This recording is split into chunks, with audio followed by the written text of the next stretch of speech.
Nice. Operations and maintenance. All right. Who is that? Chris, would you mind getting the lights? I got it. Oh, great, please. Oh, there we go. Thank you. They're all pretty much off except for the front one.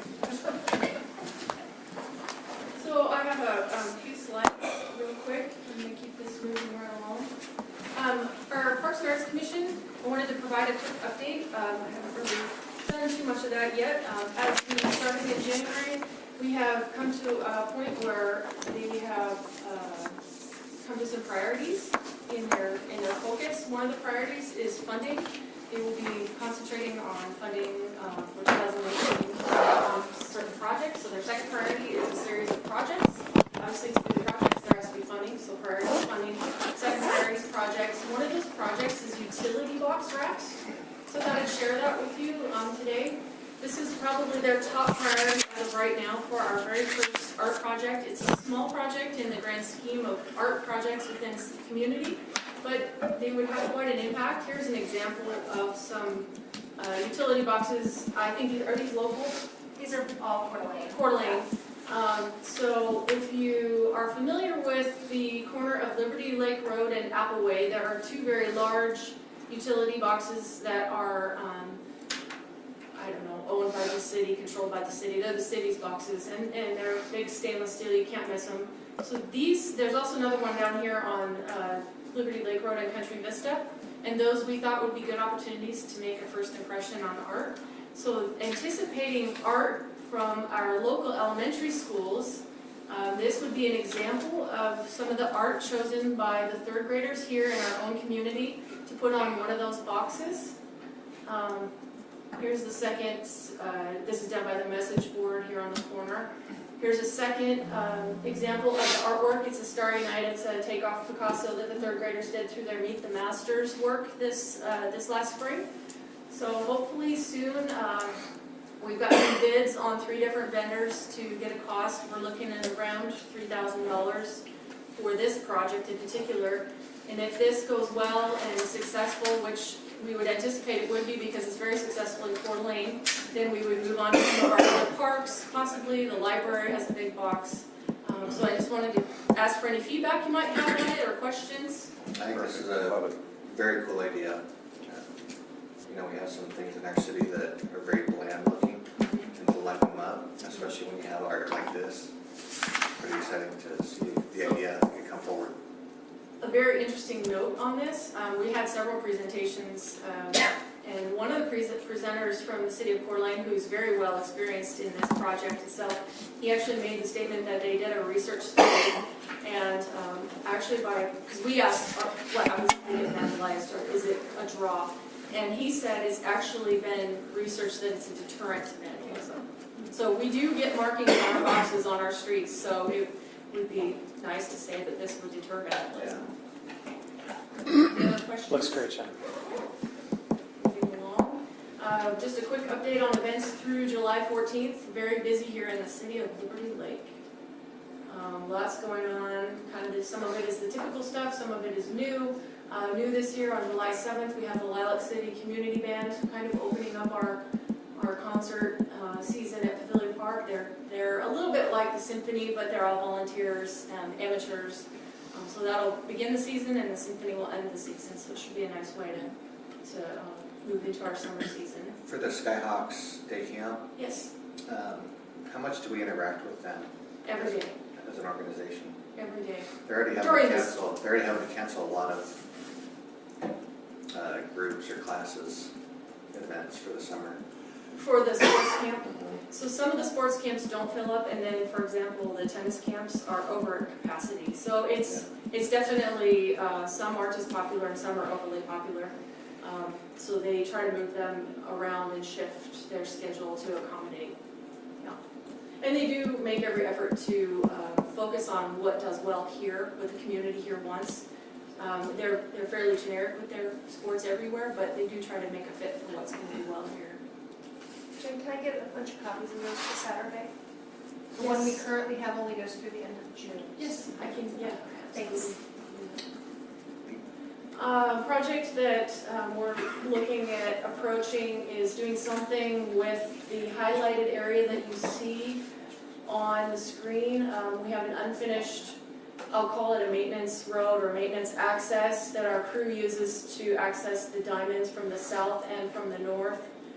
It was never finished, the landscape was never finished. Basically from the south trail that runs east-west along Country Vista all the way up to what would have been, I guess, the parking lot area in the big yellow section.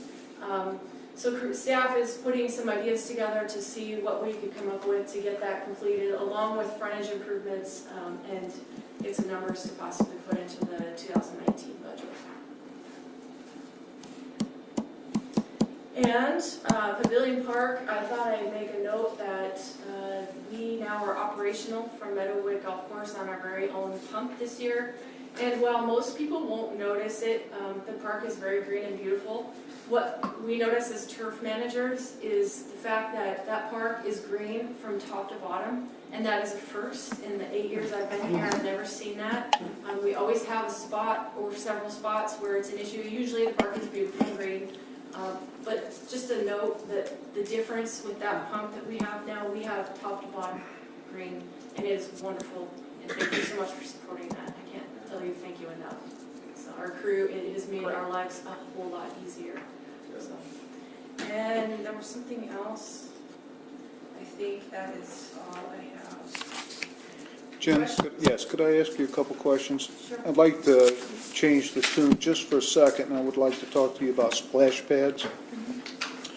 A few weeks ago, there was a big to-do on the national news about what's happening with germ infections of the young people who are using both public swimming pools, and they also mentioned splash pads and how you can never really satisfactorily treat the water to eliminate the hazards. And I'm wondering what is our experience in light of that? Are we moving forward to do anything to mitigate it? What have you learned on this? So we have our clear risk risk management company come up every year to 2 years and actually do walkthroughs of our park, particularly our splash pads, some of our higher hazard areas. Mm-hmm. And we do have appropriate signage. We do have signage up that is highly recommended. With our new splash pad, I worked with Dennis. Dennis has worked with myself and Clear Risk to make sure we have proper signage there as well. Very, very detailed. Let me respond to that. The problems with splash pads that have created health issues are typically those that recirculate, that have a storage tank and then recirculate the same water. And those have caused multiple problems to where most people get away from it. The county is talking about taking a splash pad and putting it next to a pool so that the water goes through the same pool filtration plant, but they're even thinking about them doing that. And the reason for it is that if the pool gets contaminated, then they shut down the pool and they shut down the splash pad. The best solution is the one that we're following, where it's always fresh water coming into the splash pad, and we discharge into a dry well, and that's what we're trying to get approval from the Health District and DOE right now. For the new splash pad, the existing splash pad is not recycled. The existing splash pad up at Pavilion Park it's new water all the time. Right. And so Rocky Hill? No, at Pavilion Park. and it does get inspected by the health department every year. Well, just with this being relatively new information, at least to the general population, okay? I'd wondered if we had learned anything else, from since that came out. But I can readily see the recycling being a problem of the water. So thank you very much for answering the questions. I appreciate it. Could we let Lisa introduce one of her employees, and then we'll move on to Dennis. I'm sorry, we have an employee that's here a little longer. So Kelsey, you want to come on up? So Kelsey Wright is our new administrative assistant in the Planning and Engineering Services Department, and she just started. She's been on board for a week and a half. You haven't left yet. Week and 7 days. Well, And she is doing an amazing job. She's picking it up quickly. We're very lucky to have her on the team, so. Welcome. Thank you. So happy to be here. I look forward to working with you guys and meeting you guys as well. Thank you. Okay. And your microphone.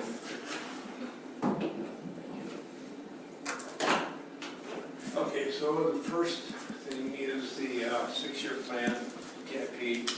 There's only a few things that I'd like to point out to you on that, and that is, we have moved, let me make sure I got this. We have moved projects separated, these are maintenance type of projects versus the capital projects that you have historically been combining those two.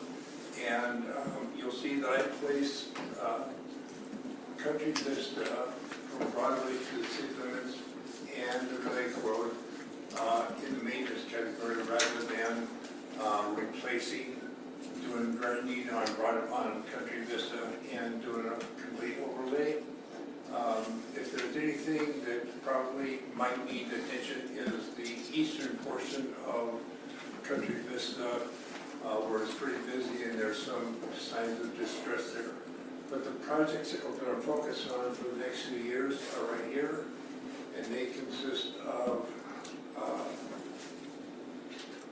the Appway and Madison Road signal, Hey, John. and I'm trying to get approval from Yeah. What page on to see if this could be grant eligible this year.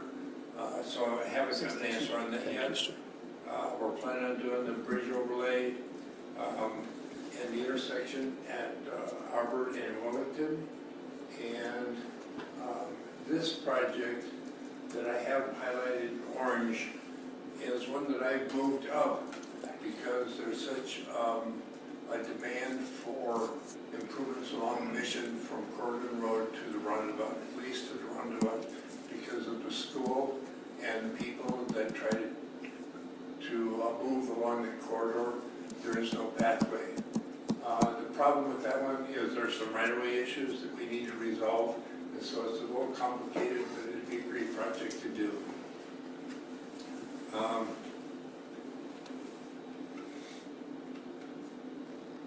Let's see, then,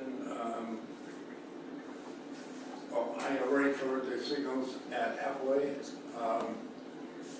and Madison Road. That's one we're trying to get grant applications on. So you've had a chance to take a look at this. I don't know if you've got any questions. No? Dennis, I'm sorry, let me point out, so if you add the maintenance dollars and his total for his capital dollars, we're spending about $1.5 million to $2.5 million every year, so that's kind of nice because Dennis has done a real good job of, I would say, metering out our improvements, so there's a continuous work effort, except for the 1 year, which is 2020, and what throws that out of sync a little bit is the Harvard Road Bridge widening project, I believe. Right. So there's a big bump in construction in 2020 if we're successful in getting funding. So I just wanted to point out, it's kind of nice the way he's metered out a continuous investment in either maintenance or capital. Okay. Dennis, I just had one quick question. I was a little confused on number 6, the Mission and Harvest Parkway improvements. That's the one that Greenstone's doing, right, the roundabout there? Is that what we're talking about? That is really being done by That's Greenstone, what I thought, okay. and it'll be done this year. That's what I just want to make sure I was thinking of everything. And their plan is to have that completed by September 1. Great. There's a lot of work going on right now in that area. Thanks. Okay. So if we could move to Orchard Park, I'll try to get through this as quick as I can. This one, well, it's not showing the whole thing, but all it does is shows that we want to come to council and talk about change order number 2. One of the big items in this portion is the pavilion. And the reason for that is because Remember the bid item for the pavilion was $468,400. The new price for the pavilion for steel is $595,822. And if it was wood, it would be $531,580. So why is the reason for that? The reason is because people are so busy right now, they do not want to do it. And when they don't want to do it, then they charge a premium in order to get that done. So in change order number 2, what you see is everything else that we talked about before. That's the site lighting, the maintenance building with the utilities, the pad of gravel and utilities, meaning electric and water, the south parking lot, picnic shelters, the sport court, which includes 2 tennis courts, and then 2 additional tennis courts that would be paid for by the school district. Site furnishings, which are bike racks and benches, 5 to 12 play structure, and the slide hill. And that would be up to $575,432. Sales tax of $50,638, and for a total for change order number 2 of $626 and $70. We recommend taking the pavilion and packaging it together with the maintenance building for 2019. We're convinced that if we did that during the winter time when the contractor, 2 things. One is the contractors aren't busy, and so they have a tendency to bid better because that gets them in the book early. And the second thing is right now we have a concrete contractor bidding Orchard Park, and the structural work would be done by a sub. And if we rebid it, it'll be done by the prime contractor will be a structural person, and won't be as a sub. So then the 2 additional tennis courts would be paid by the school district, and that would be $64,738, including sales tax. So we think that packaging it together now will, in the long run, save money because prices are continuing to go up. The savings of soft costs are the improvement, staff improvements, and not repackaging and rebidding. The park will be complete with the exception of the pavilion. And what that means is, unfortunately, I don't see, oh, wait, no, there it is. Back up. Where the pavilion is, right here, the yellow over on that is concrete. And when they build, they'll build within 2 feet of where the pavilion will be. So there'll just be a spot for when the pavilion gets built, we can go right in that spot right there. So we don't have the destruction that we talked about before of being able to get access to get the sport court done and then have to redo it. And that's where the constructability comes in. So our recommendation to the council is that we move ahead with change order number 2. And if you're not comfortable with doing that this evening, when we get to that item on the agenda, we can move it to July 10th at the latest because there's 3 things that have to be ordered and there's a delay in getting that equipment in order to get it installed. And if we go beyond that, we'll risk another price increase. So, questions? Dennis, would you give me the total cost again, please? Total cost, $626,070.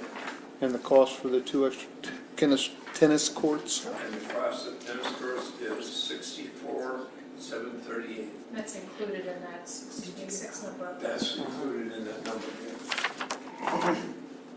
Does every What you council see in member, what you see in the list is Dennis, just a minute, $59,500. did all the council members get a copy of the write-up? Okay, Councilmember Langford didn't, so I just want to make sure everyone had a copy of the change order. So with, I'm sorry, I was thinking someplace else. What you see in the list is you see the 2 tennis courts for $59,500. Okay, so that's in the total, and then the sales tax is added there. Okay, so to make sure that somebody isn't saying, well, the school district only owes $59,500, in the notes down below where I show that the school district is $64,758. Mhm. Okay, that includes the sales tax. The sales tax is included in the list of all. Okay, that makes sense? It does, Okay. it does. Thank you. Is this, we're planning on having surveillance cameras at the park? Good question. I don't know that. I'll get back to you.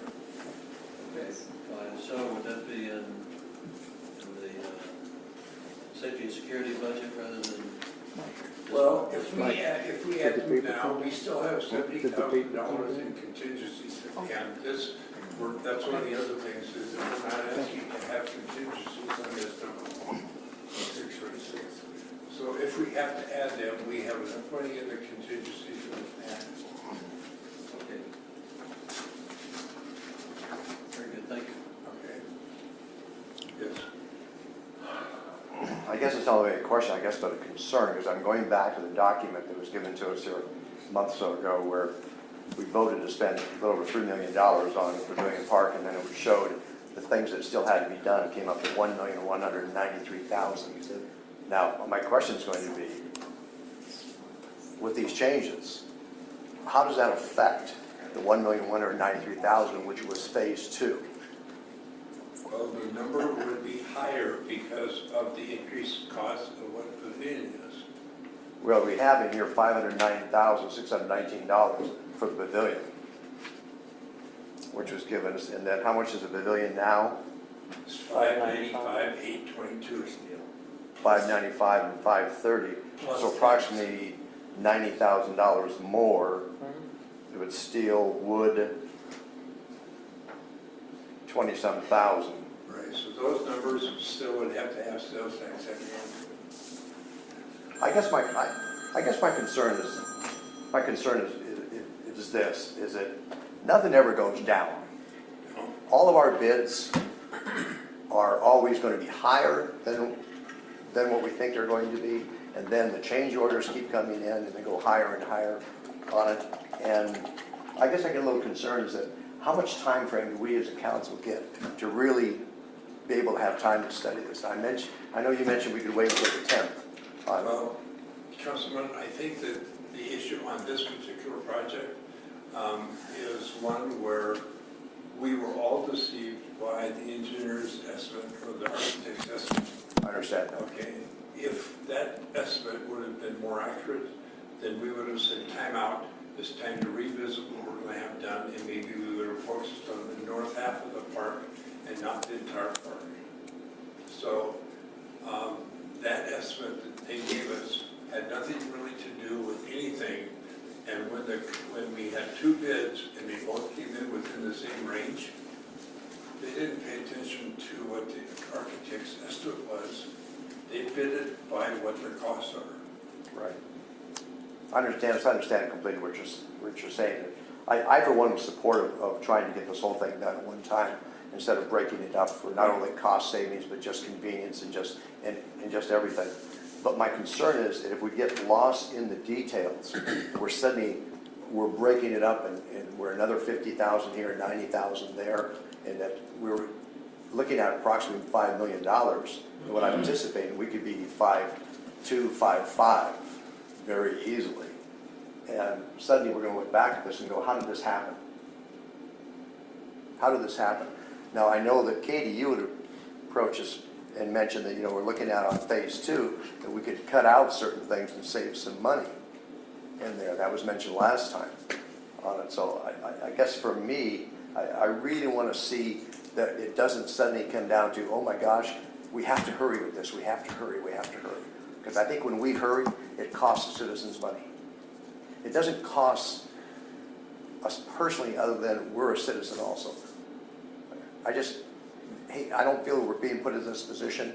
Don't get me wrong, most of you will, is that it's just like there's this hurry. We have to get this done right now. Phase 2 is going to happen next year. I'm in favor if we can do it now, realistically. But if it was going to be 1.2, and the idea we're going to be able to save $300,000-400,000. It looks like that's not the case at all. It's gonna be substantially more. I just hope the council will take the time to really look at this realistically and not make a knee-jerk decision and say, okay, all right, let's hurry up. Let's hurry up. Thank you. So if I could comment on a few things. So we got these numbers this morning, so that's how fresh they are. Had we had them earlier, we would have shared them with you earlier. We literally, Dennis got them after 9 o'clock this morning, and about 11 o'clock, we looked at them and said, what would be our best next step in building the most for efficiency's sake, but not being impacted as, well, minimizing the impact of the current market, because the current market is crazy right now. Contractors are coming in every day saying, I need my permit today because I have a contractor today. If I wait till next week, the contractor's gone. So we all know it's a very, very hot market out there. And I think if we, by pulling the pavilion out and packaging, we can repackage it efficiently and get it out the first part of the year if the council wants to move forward. So our goal was to bring you options. And if you wanted to take advantage of the bids that we had, with the contract we have, not overdo our, well, minimize the impact on city resources next year and the soft cost. If you wanted to move forward with with a change order, this is what that is. And it is a moving target, it is moving fast. Like I said, I left at 9 o'clock to a meeting thinking the pavilion was going to be in here, and I got back and Dennis says, I think we should hold off on the pavilion for these reasons. So it is fast. So for that reason, we wanted to present options to the council. So the council basically has, I think, 3 options. You can tell us, no, we don't want to do any more work this year, and that's fine, and we have other work we'll do. And that, there's really, truly nothing wrong with that.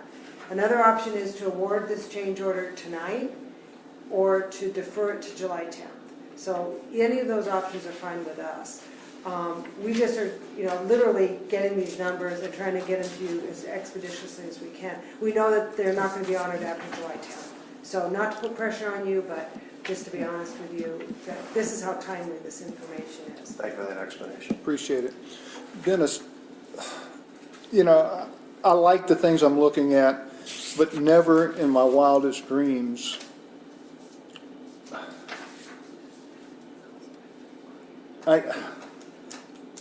almost $100,000 for a slide hill. Let me show you a couple things. I'll get to yours in just a minute. Okay. This is what the play area would look like. This is what the splash pad conceptually would look like, and I want to take a tour of the project as it is right now. This is the north parking area. This area shows where the north parking area is here, and you see the slope going up to here. This is where the sport court would be. Just shows you the difference in the elevation. This is where the sport court would be, is right in this area right here with the tennis courts. This is the swale that's next to the north parking lot. Oops. This is where the splash pad is. And this is one picture. The splash pad is right in this area right here.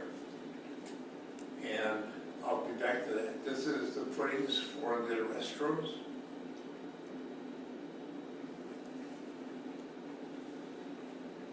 All right. Oh.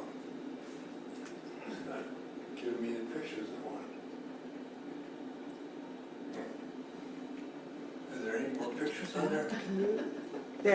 That's the one he wants, that one. Okay, this is the splash pad, and it gives you an idea. This is Aaron is standing in the middle, and this is one of the outer limits. There's another one right there. So the splash pad is really very big. Go back. The slide hill is, I think, where he wants to go. And the purpose, when you say a slide hill, Okay, that right there is the slide hill. This right here is the slide hill, and this is one of the slides. That's another slide, and that's another slide. They would end at that particular point. So there's just a lot of details with what that slide hill looks like. And they're a typical slide, but they're serpentine. So is it Is that grass? landscaped or rocks or? It's got a path to go up there. And then it's landscaped and there are rocks around it too. So the slide hill is part of the splash pad? No, Just No. on that. Where does it slide to? I mean, is it water driven or what? it's next to the play area. It's not a water slide, it is It's a, just a slide? it's just, for 100 it's grand? it's a mounded dirt with 3 With slides. 3 slides. So. And excuse me, but what kind of sled do you use on? I mean, is it just like a plastic? You slide down on it. It's like the old school slides where they climb up the ladder. This just happens to be on there. You got to be kidding me, for $100,000? Well, I would ask the council to amend any action we take tonight and eliminate the slide hill. That's a savings, yes, but even more than that, it just hits me as a bad purchase for $100,000, or even $92,000 for that matter. And our parks have been spectacular without them. Thank you, Dennis. I appreciate it. I appreciate it, sir. Any other questions? I'm going to work on this one.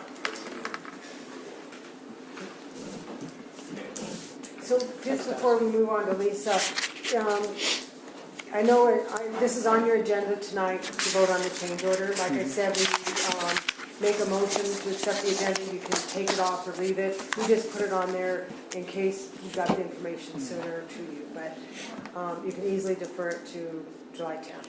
Yeah. And if you want to, let me ask you a question. If they want to award the change order without the slide hill, then is that an option, Dennis? Sure. Okay, so you could choose to award the contract without the I change order. really, for myself, Katie, I would just as soon move on with it so we can get the order in, okay?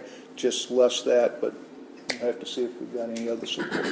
Just for the Thank you. council's information, the contractor told me he just should not do this item because it's really quite complicated. Okay. It doesn't sound like it, but it is. Yeah. Is it something we can come back and add later? Because I've seen some of these in person, and if you Google images of Slide Hill, they're pretty cool, but, you know, $100,000 cool, you know, that's up to everybody else to Well, judge. it could Is it something that could be it added could later? probably be added because he took his surplus of dirt. If you recall, in phase 2, we weren't going to do the slide hill and it was just going to be a flat ground. But he had surplus dirt, so he already built the majority of it, so we wouldn't have to haul in a bunch of material.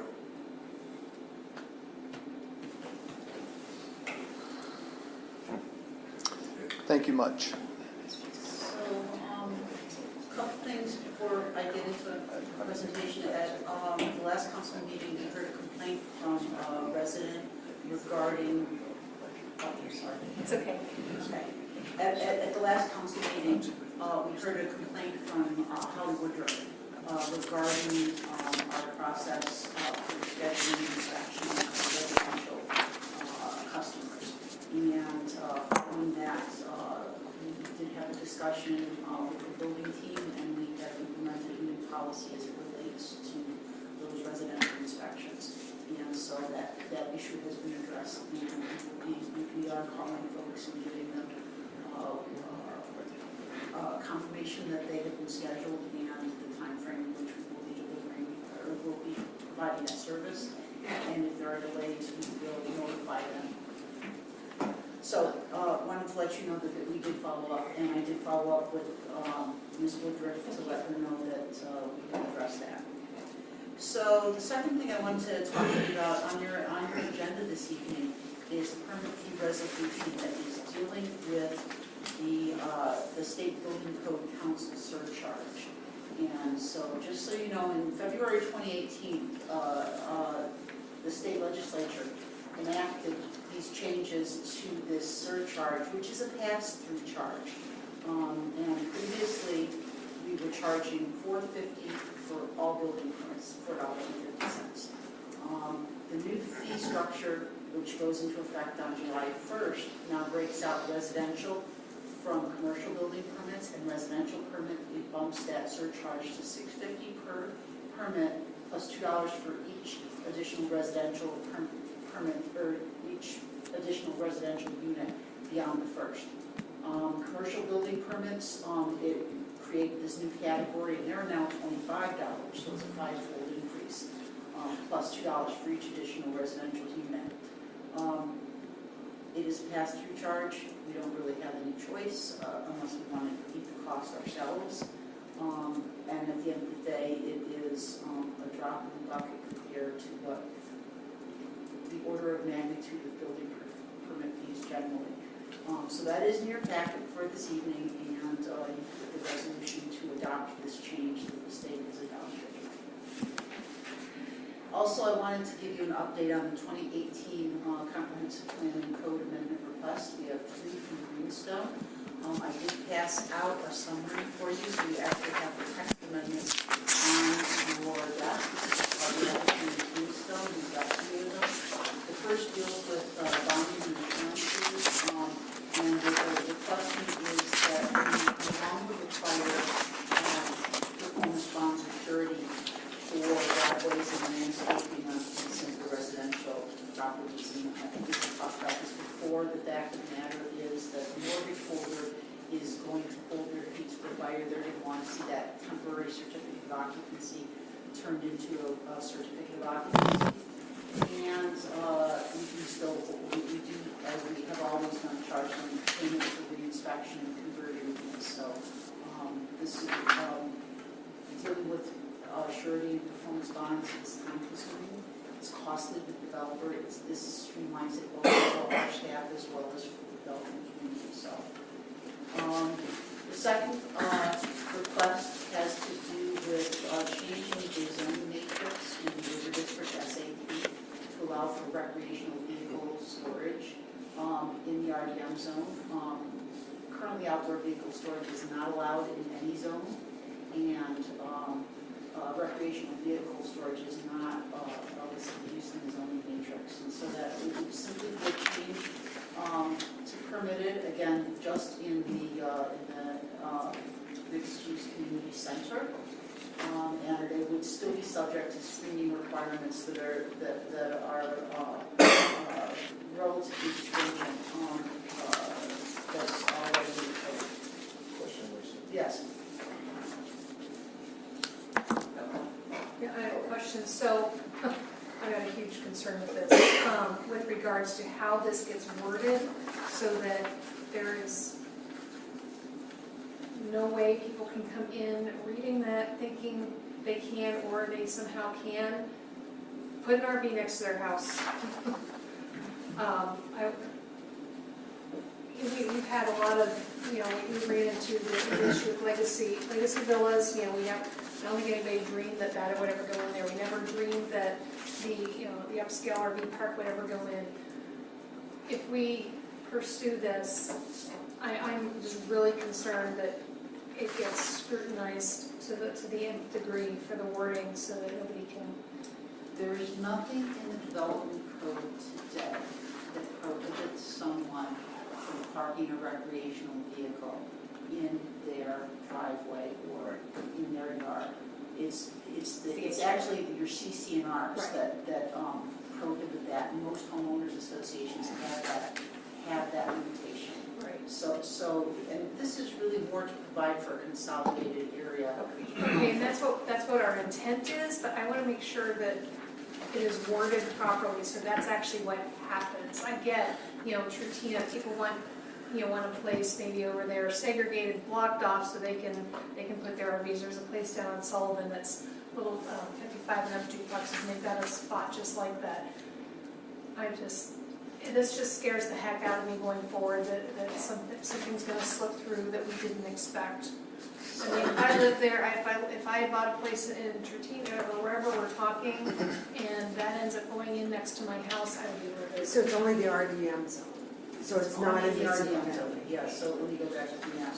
Show you the map. And then the other thing is, the planning commission voiced similar concerns, Councilmember. Yes. So They did, and so the wording change reflects what was actually requested. I put the footnote in the table as to and it's a relatively intensive requirement for screening and buffering.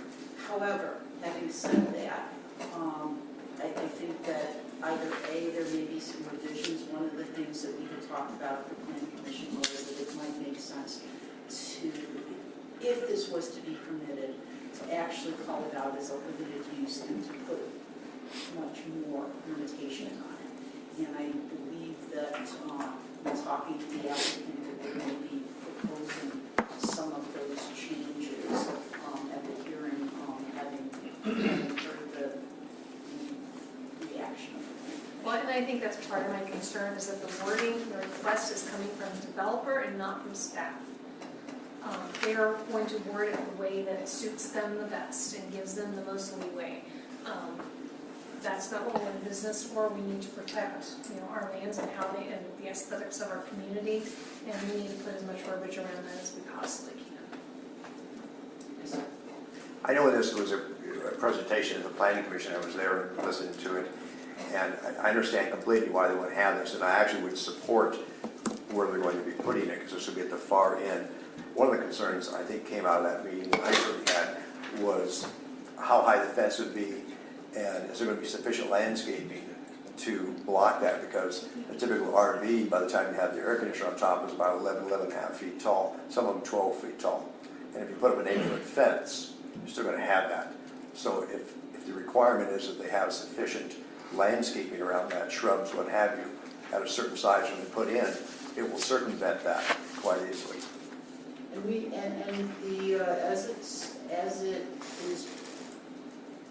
it is presented here, there is the requirement for a wall or a fence with some substantial landscaping, but it doesn't really completely screen.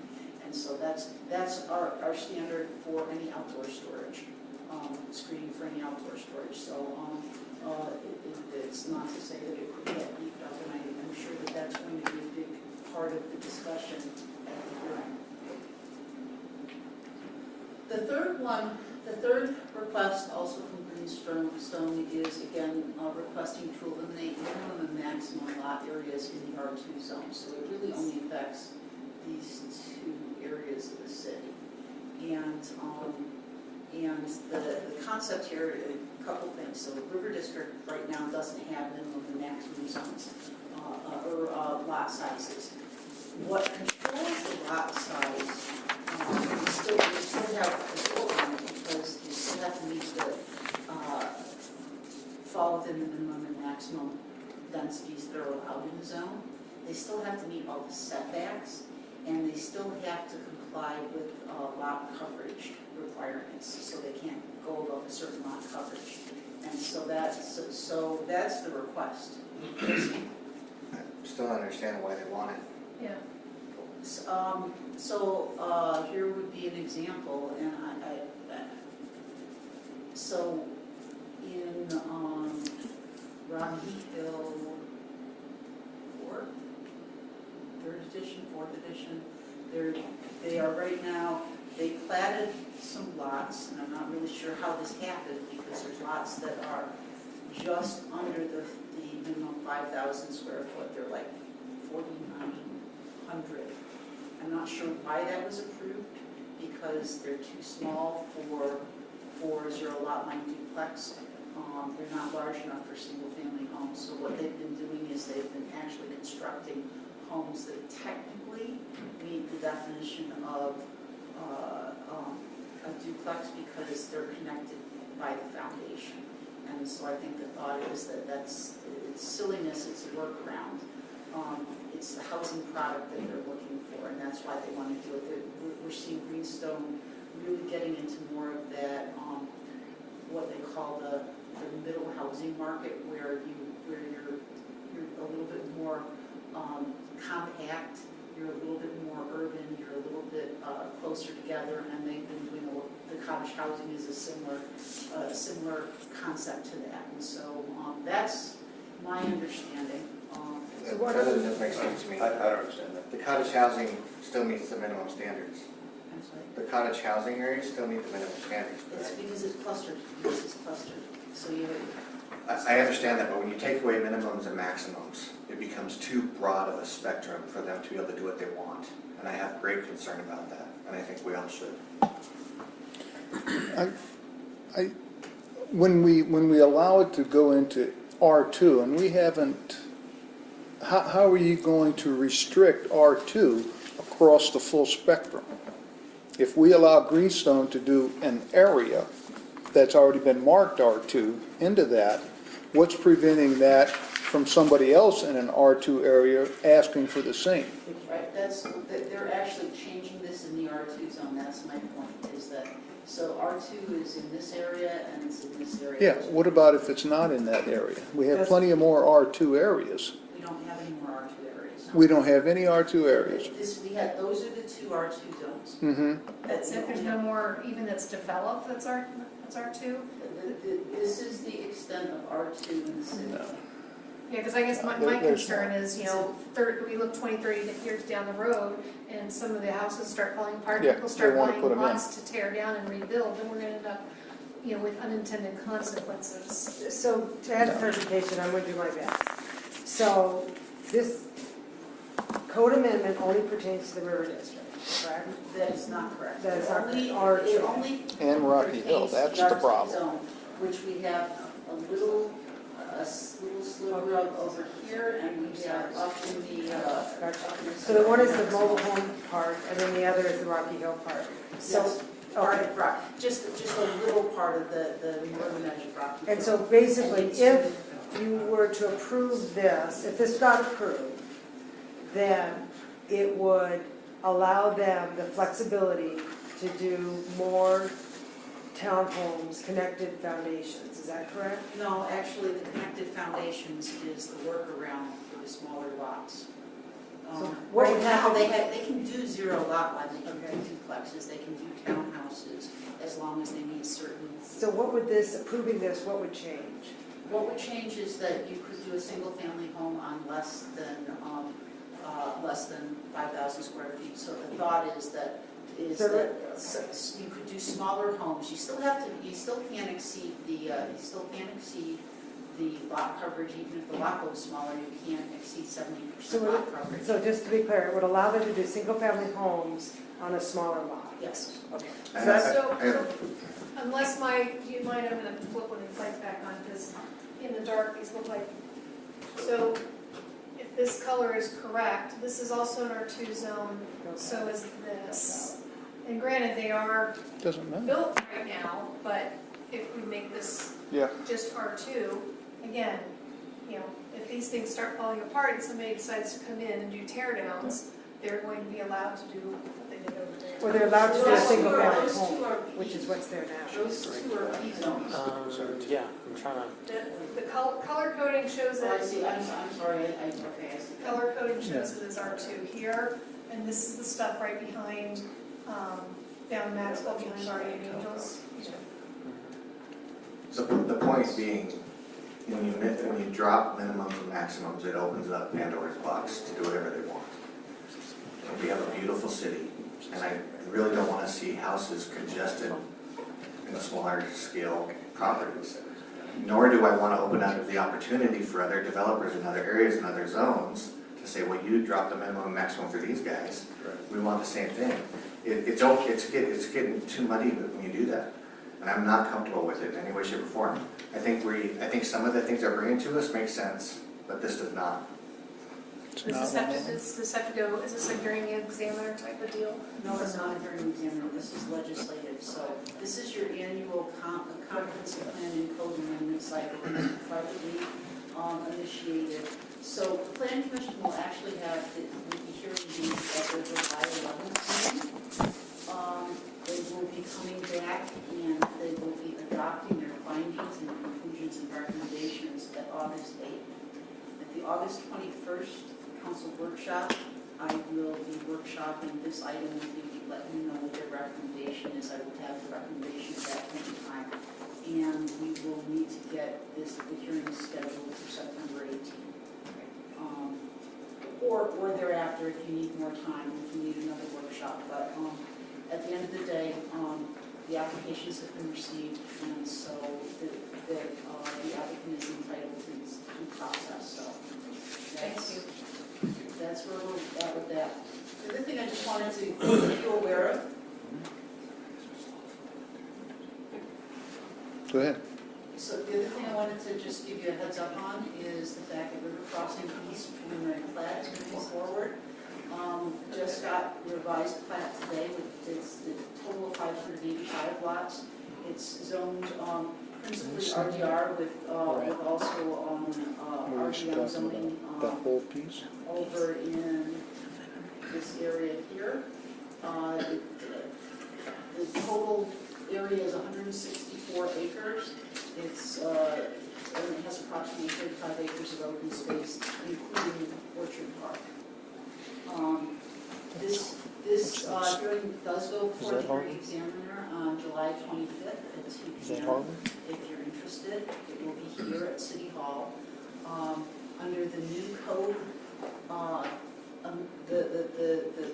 under the code provisions of 241, this won't actually come to you for a hearing. The hearing examiner is the final decision, and appeals go on to Superior Court. So so I wanted to make you aware that is moving forward. This represents Greenstone's thinking this is possibly a 7-year build out, but other than this small area here that's likely to be developed in the same density, this pretty much is the build out of the River District. So, Lisa, can you explain why this one's going to the hearing examiner? It's just a continuation, another plat. Why is it going to the hearing examiner? Preliminary plats go to the hearing examiner because it's not a, we deal with short plats administratively. Mhm. We deal with preliminary plats with the hearing examiner because it is quasi-judicial. When they come in, once this gets approved in whatever shape or form with whatever conditions it's approved with, they'll then chunk it off and bring in smaller final plats for you as market Okay. demands. So this is the first time we're getting the completed plat for River District? For River Crossing East. We've never had another, for River Crossing East. Yes. Okay, all right. Yeah, so you did, you Done. went through the Thank same you. process with River Crossing North, which Thank is you. just finished up. Appreciate it. It'll come back. Quick question, just since we don't run into the hearing examiner stuff really often, I just want to jump in you. Is there anything, since it's not going to come to us after the hearing examiner, what are our restrictions on discussing them? Is there any, since we're not going to vote on it? It will come back to us. Well, I thought you said. I mean, As a final just from the hearing examiner, it goes to the hearing examiner, and the hearing examiner will evaluate it with regard to the codes and say whatever conditions need to be put on Right. that particular plat. When it He comes says back goals. final, right, they'll come back, everything's said, and then we do different things with it and say, Right. okay, we're only gonna do this one, and then this one, because it's a 7-year build out. Those individual plats may come back as a final plat to you to Right. make a final decision. There won't be anything relative between that that's really, other than talk to staff as to Okay. what's going on. Yeah, because I just remember when we went through there was the zoning request change along Henry when Legacy Ridge was the one that came in, the whole thing, and it was the hearing examiner and came to us. I know there's like that Right. quiet period where we can't, I just want to make sure Yeah. we're not going to, That was we a don't have one different of those situation, periods. no, that was a Okay. different situation. Thanks. The next thing I just wanted to share with y'all is that Central Valley School District did pick up their building permit for the middle school this week, and wanted to share with you a couple of things. The building valuation for this is $14.77 million. So this is probably one of the largest buildings to be built in the city, one of the highest valuations. This represents over $200,000 in revenues to the city. So our permit fees were just over $60,000 for the building permit fees. Sales tax revenues are estimated at $145,000, and the city we already received 12.5 or 12,500 in So it's a pretty healthy chunk of change, and as we talk about capital facilities later, we may want to give some thought to some of the things that we might do with those revenues as it relates to creating connectivity or addressing some sidewalks needs and whatnot. Just because that's makes sense to create that connection. So the last thing I just wanted to share with you is a discussion related to the share with you what we're going to cover in the workshop tonight on the strategic plan. We do want to include a discussion of strategies, and we obviously the prioritization for capital projects that you all worked on in the last 2 weeks. We do have, I also want you to think about other capital projects. Are there other capital projects that should be added to the list? And I'm going to just throw out a couple examples, just following on the tail of the school. One is looking at sidewalks west of Harvest Road on Mission Avenue, on the north side of Mission Avenue to Glenbrook, because there is a gap in sidewalk and there is a section there. That might be one project that you might want to think about in terms of connectivity. Another one we've heard from both the school district and the hub, and we understand that the property between it is likely to be developed in the not too distant future. One thought has been to look at the possibility of developing a trailer connection between the hub and the school district, possibly on the old light rail right of way, and possibly with some amenities to activate the area and create some SAPTED type of activity, isometry. Since this is something we're discussing anyway, can I cut us off so people can have a bathroom break? Absolutely. Since we're going to discuss it anyway. I'm done.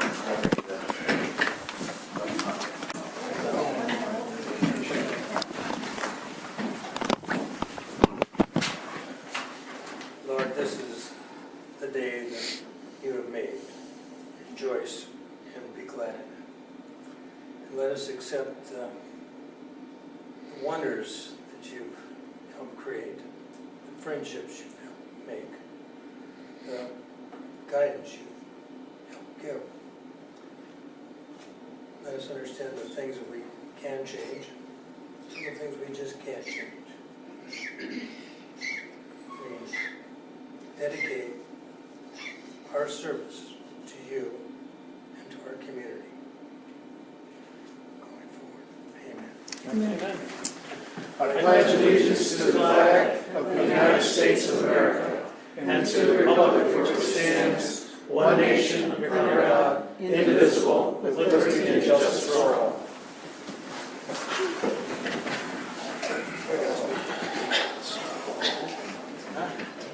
Here's Tony.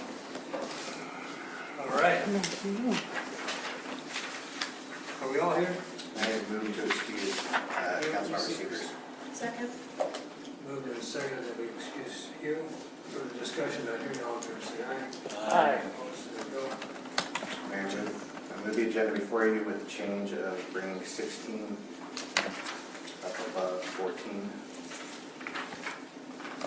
And knowing that we see a pattern every meeting when we have an executive session, can we just automatically bring citizens' comments above? I think that would require a change to the rules of council does it? procedure. Oh, I didn't know that. The format of the rules has it that way. Oh, does it? Okay, no big deal then. We can change the rules anytime can. we want to. Yeah. Okay. Well, maybe let's look at changing the rules. Yes, makes good sense. It is, yeah. Ann, why don't you bring forward a change in the rules? That would be great. Okay. Makes good sense. Yes, there's a second on that. Second. So we have a moved and seconded to change. Further discussion, not hearing all in favor, say aye. Aye. Opposed, there we go. Or citizen comments. You have a yellow. I have the yellow one, yeah. James Alexander, there you go.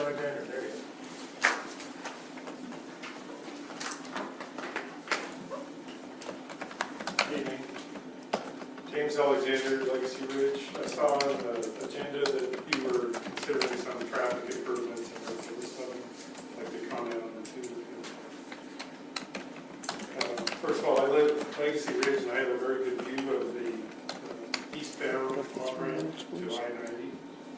And I frequently see accidents there, there's a slowdown. And my experience on that on-ramp is that there's a very long ramp, you can build up to speed, but once you try to merge into traffic, you just can't see the traffic coming in your mirror, and you turn around, they're too far back. So in your discussions with the state, if it's possible to bring up the fact that the merge lane itself is extremely short.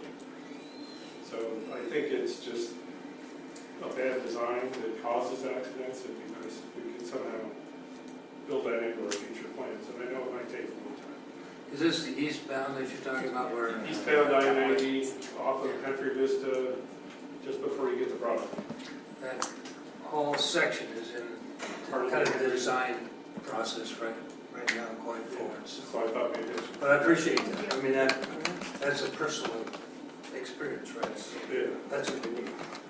Okay, the second item, since I live in the Legacy Ridge, and there's also been discussion about improving that intersection between Legacy Ridge and Country Vista. A couple of things I'd like to point out for consideration. First of all, my bias is for a stoplight, not a roundabout. There are 4 lanes, so 2 each way, plus bike lanes, and people do use those, and pedestrians.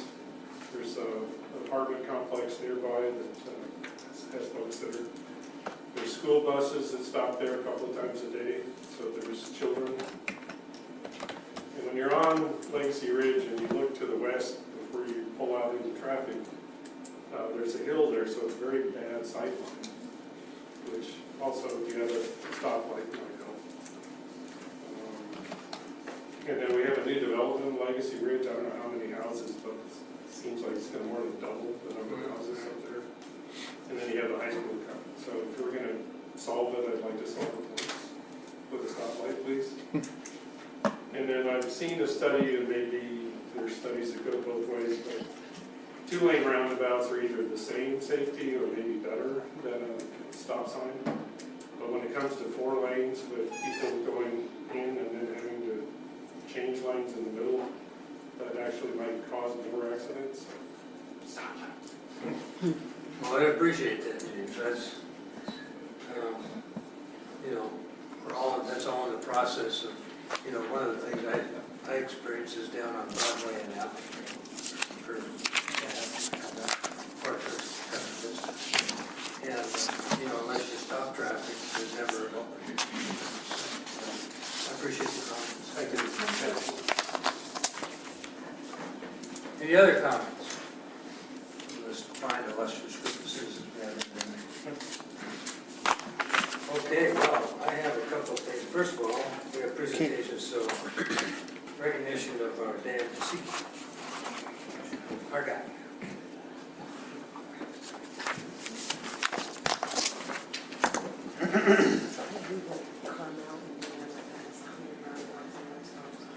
So first of all, where's Dan? There he is. Hide in the back row. Don't hide in the back row. Come back up. Come up here. Can we give him a round of applause, Mayor? Round of applause.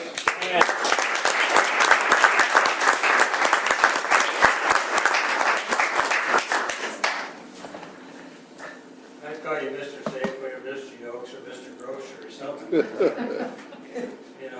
50 years in the grocery business is quite an achievement.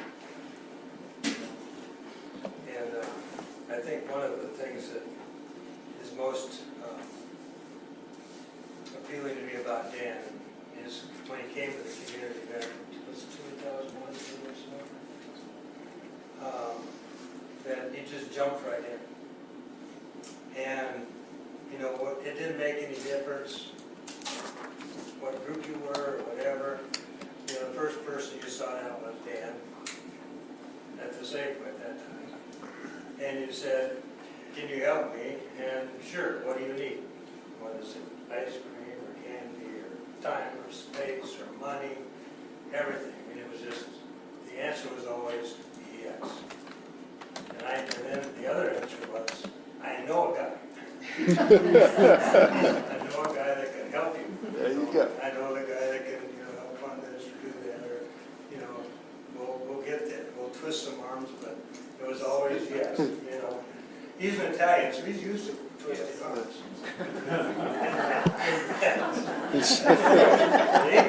My Goomba. Yeah. So, but, that was, it was just so beneficial to have you join our community. And then, along the way, you saw that Safeway and Albertsons and Yokes, with this upheaval, Albertsons was forced to divest themselves of Safeway, at least in our neighborhood. And Dan stood up for his people. His most important thing in that process was making sure that his people who worked for him at that time got jobs. We were there. And, it was this, we got it, Hagen's came in. And Dan was, okay, well, I'll stay here and help you and make sure our people are going to be here. And then Hagen's went through their deal. And then we went through the bidding process down in Los Angeles. Dan was sitting there saying, I've got union jobs here. I've got people that have got careers in this business. I want to take care of them. Whether it be the Yoke guy or fellow from Rosar guy, they were out there trying to make sure that we had a good quality grocer who would take over from Hagen's. But along those lines is that you can't just have just the people, you have to have the management and the management team. And that was what Dan brought. He was not only the management team, but the management. He was the face of Yokes in Liquor Lake. He was the face of our grocer here in Liquor Lake. He was the guy. He came through. He came through with all of those people. Everybody got what they needed to get. He made sure of it. It wasn't for him. It was all about those people.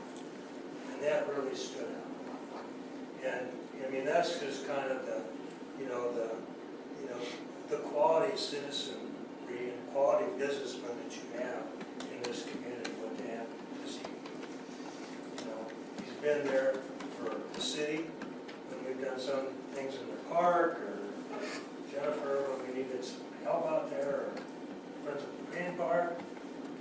He was always there.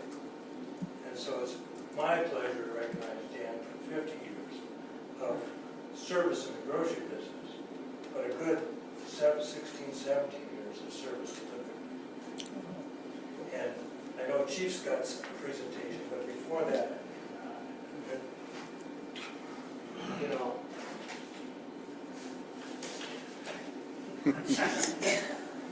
you can't open this right now.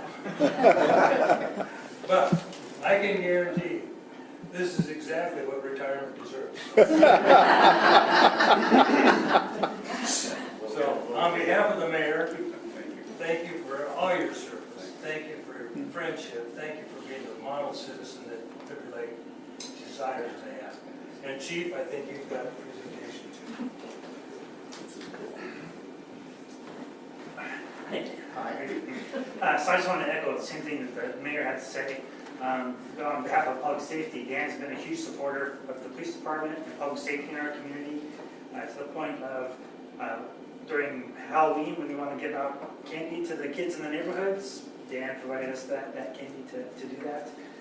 Provides us water for our patrol cars to give out to folks on hot summer days. Our police department summer picnic family get together that we have. Dan is always there and supports us, providing us hot dogs and hamburgers and all the fixings for that event. But probably most importantly, you might not know this, that for several years, Dan sat on our hiring boards for our police officers. And was instrumental in us selecting top-notch officers that you have here today. And that was a lot because of Dan's input on those hiring boards. So with that, Dan, I want to present you with the Chief's Challenge Coin. So that is for you, sir. And And so, thank you so much. And I don't know what we're going to do now when we need all this stuff. So, I don't know. Maybe we got a guy though. We're still going to go Dan. Okay, he's got a guy. Okay. Don't know if I got this. But thank you, Dan, for your.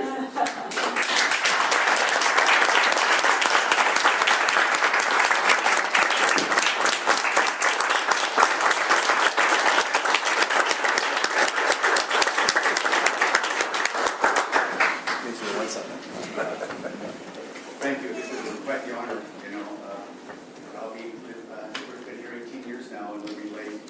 We came down from, Charles and I came down from San Juan, Idaho, and it's been, I got to see the city grow. I got to see the first crack light out there, it was wonderful.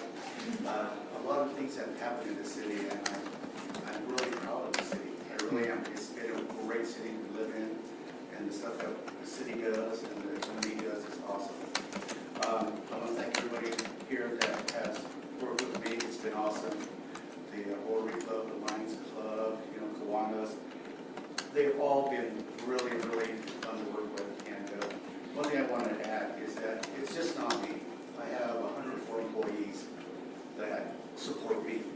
And they do things to help me raise money so that I can help the city. So it's just not all Dan and Chico. It's 104 people over there. And I still have 5 people from the original crew from 2000. Wow. And it was very, very hard to tell them that it's time for me to retire. My body says it's time to retire. But I just want to make sure you understand that it's all those people there that have really supported me to help you to support the city. And I can't say enough about the mayor and everybody else. When we're going through the Higgins issues stuff here, how everybody came and really helped us out, communicated with us. We even had a nice little dinner, invited all the employees over, and it was wonderful. And it was a tough time, but we made it. And I'll just have to say one thing is Yokes has been wonderful to work for. They really stepped up with the community. One promise that I told the vice president and president that there's 3 things that I'm going to make sure happens, and that is all my employees get jobs. I don't care about that. This store, any store, they'll get a job. The second is to make sure that Yoke stays involved with the community 100%. And the third is to make the store have increased sales and profit, and we're kicking butt up there. Good. But with that, I will say thank you, and it's like I have one other thing here. My success is from the lady over there too, Charlotte. Got her support. I wouldn't be here. She corrects my spelling. But anyway, I won't say anything more because I'm going to start crying. You don't want to see an Italian start crying. It's terrible. Let me tell you. But anyway, I thank you all. I thank the committee and everybody here. And Thank you, Dan. you bet. Thank you.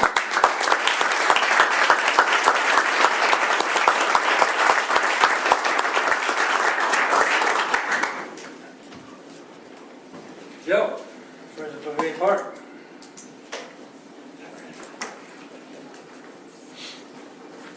Well, thank you guys for having me tonight. My name is Joe Frank. I'm the president of Friends of Pavilion Park.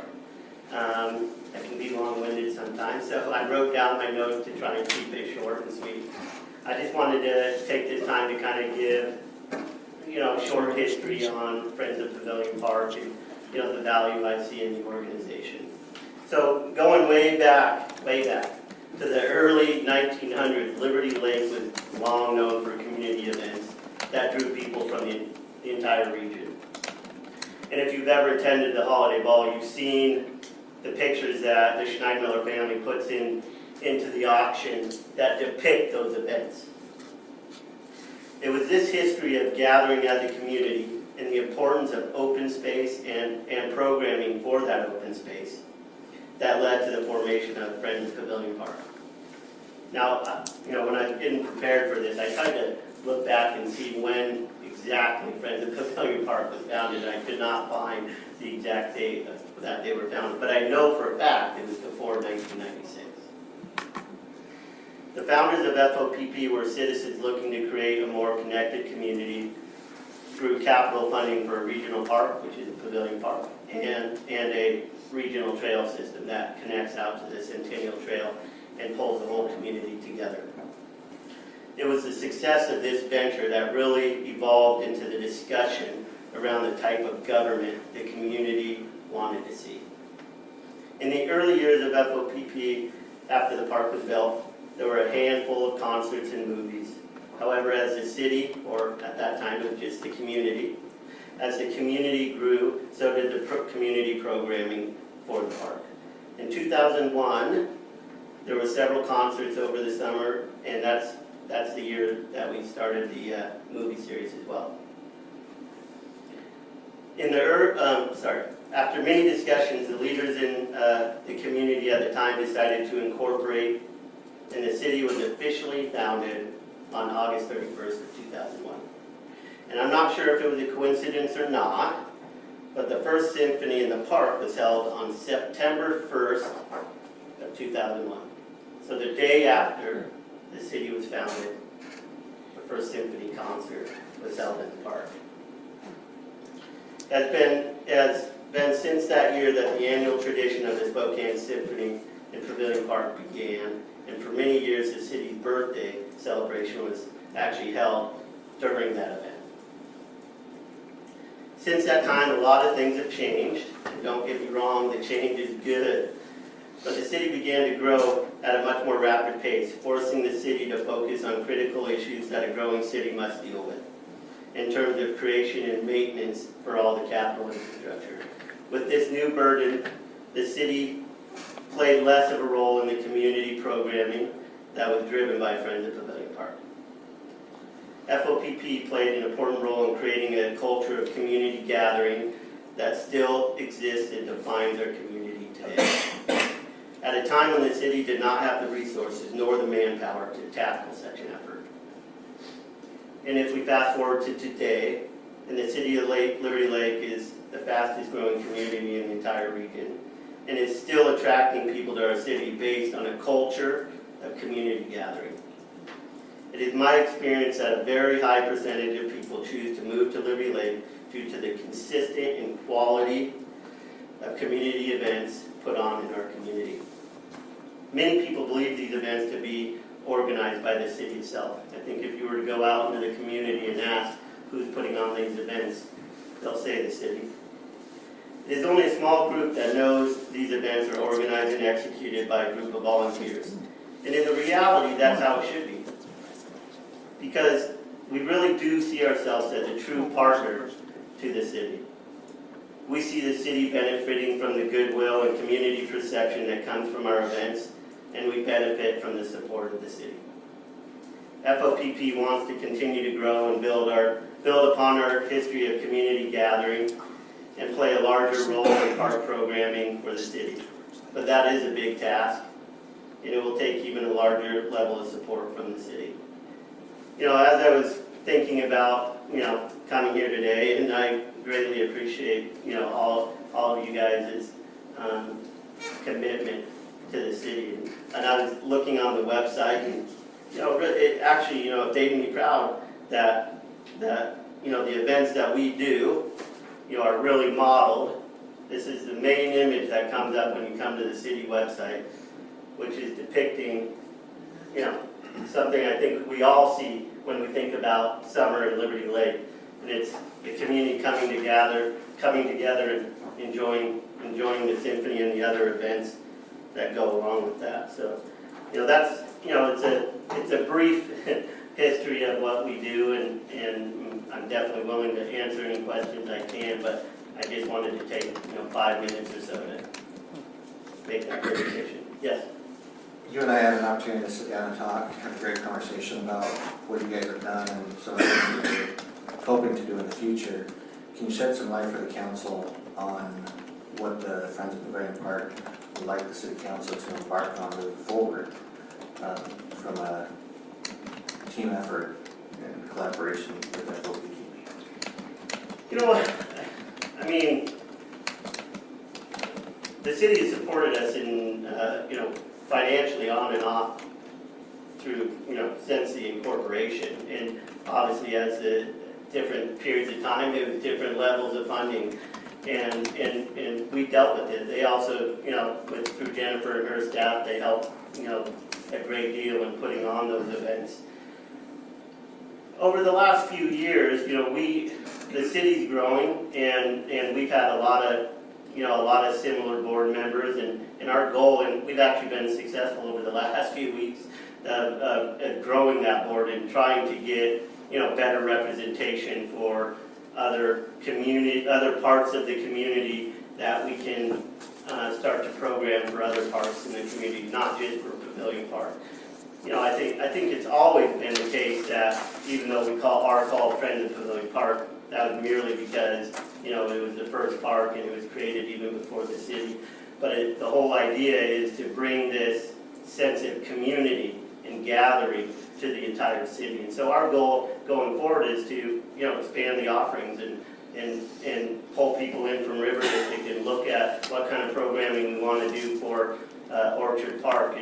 And in the end, that's going to take more people and more support. And when we started looking at how do we do this and what kind of partnerships we form, one of the key factors is we looked at, well, how can the city support us?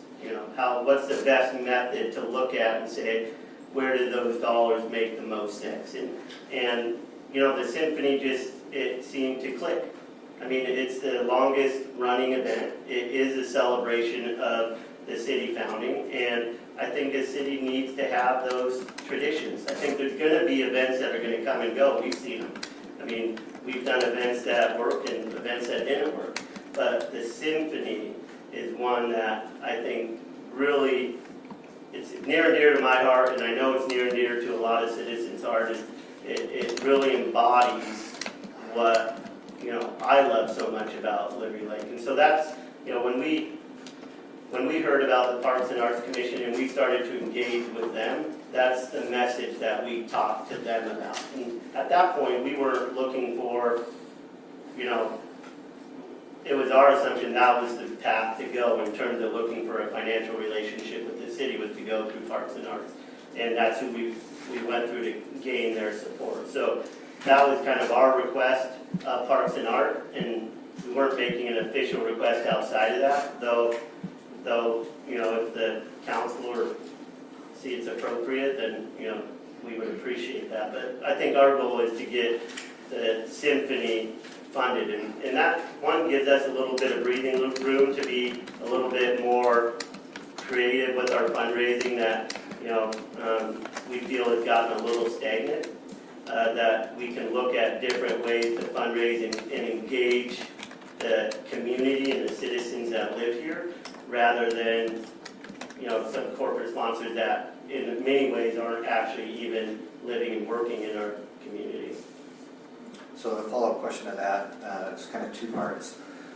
One is this funding that you're looking for in 2019? I think we're just trying to open the discussion. Okay. So, I don't think we feel like there's a fire drill. We want a long-term partnership, and we want something that works for the city and something that works for the community. We've been good with our finances. We've always, even though we've had the holiday ball and we work to do that fundraiser great, we've always gone into the year that say, hey, in the end, we need to leave a year, maybe even 2 years worth of what I call basic programming. If the fundraiser doesn't go well or we're not able to have it, that we have that ability to do the basic programming, which is the movies, Shakespeare, 4th of July, and the symphony. So those four things I think we feel are basic, and we have savings to do that, but we don't have the bandwidth to extend, and we wouldn't want to eat into that savings should funding not come, and at least we could have it 2 more times. So the second part of that question, and before I start the question, I want to lead with the holiday ball that you guys have put together. Yeah. Thank you so much. I can't even imagine how much work goes into that. I couldn't even fathom how beautiful an event you guys put together and the amount of work and time that goes into it. So thank you for that. It's a beautiful event. Are you guys considering stopping that? And if so, is there something that we can do to get more volunteers to help you guys with that event or take it over? So, so I'm a firm believer in change is good. Shouldn't do something just because you've done it in the past. When the holiday ball was created, and I think its most successful years, it was tables of neighbors. It was blocks of people that got together. It was the chief and his neighbors, and I would say 90% of the tables were just Liberty Lake residents who wanted to come and be together. And over time that's changed. I think, finances changed in the downturn. I'd say that was the biggest change. When the market went down and people's finances were down. I mean, it was $100 for an event. That's just for the ticket. And then if you want to get a tux and all that goes along with it, it can be a big ticket. And so, we work to lower those prices. But once it starts, you lose that momentum. And so now I would say 90% of the people are people that the board, they come because the board asked them to come. And a lot of times they're business relationships and things like that of people that are coming because we ask, and they don't live here, they don't necessarily operate their business here, but they have relationships with us and they want to support that effort. And so it's a fun event, don't get me wrong, it is a beautiful event, but it loses some of that. And so that's something we've struggled with, is how do we get this new vibe? And it could be the holiday ball done in a new way by a new person, or it could be a whole new thing. And so, at this point, Laura, my wife, she's done it for 12 years, and I think she's been afraid. She doesn't want it to, end on her, but I think it's the right decision. I think it's the right decision as of now to make that decision and look for the new path forward. And it could be the exact same thing and just some new energy, or it could be something different. And I'm not worried about that part. I think there's lots of options. I think my biggest thing is that, as the city expands and the parks expand, we want more people and more programming for these other parks. Programming is critical for the success of parks. I mean, I can't tell you, parks go downhill if they don't have programming. Thank you for that. Other questions? Joe? Joe, I'm just grateful for the work of Friends of Pavilion Park, and specifically Laura and her contributions as far as that holiday ball. It's been invaluable. I particularly recognize your comment, observation. Parks without programming aren't really parks, and I think it's just an important consideration. That a park without programming is just a large vacant field, occasionally used. So I value that. Thanks. Thanks for coming. All right, thanks, Joe. Appreciate it. Joe, you have some of your board members here. Did you want to introduce them by chance? I know some of these board members are here. Yeah, David Heimbach, who's the vice president. Okay. Yeah, Bob Steinmiller, who's been David's actually been past president and vice president. Bob's been past president and vice president as well. That's my Bob Schneider.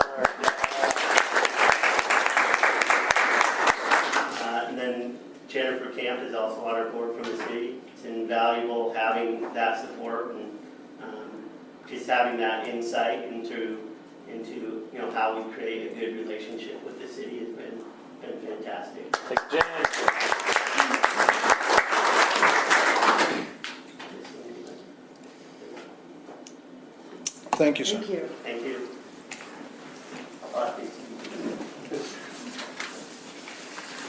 Okay, we have our boards and commission reports, so.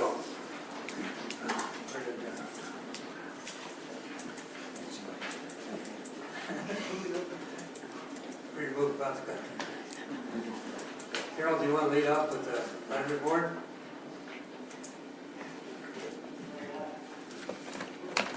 I'll be very brief. I just wanted to remind everybody that the book sale is this weekend, and it's on Friday afternoon and Saturday. If you're interested in books, we have lots of them. And thank you to the city for the help they've given us as far as the signs and the manpower to move books. The other thing is that we're moving forward with our interviews for the director of the library. We will be doing interviews.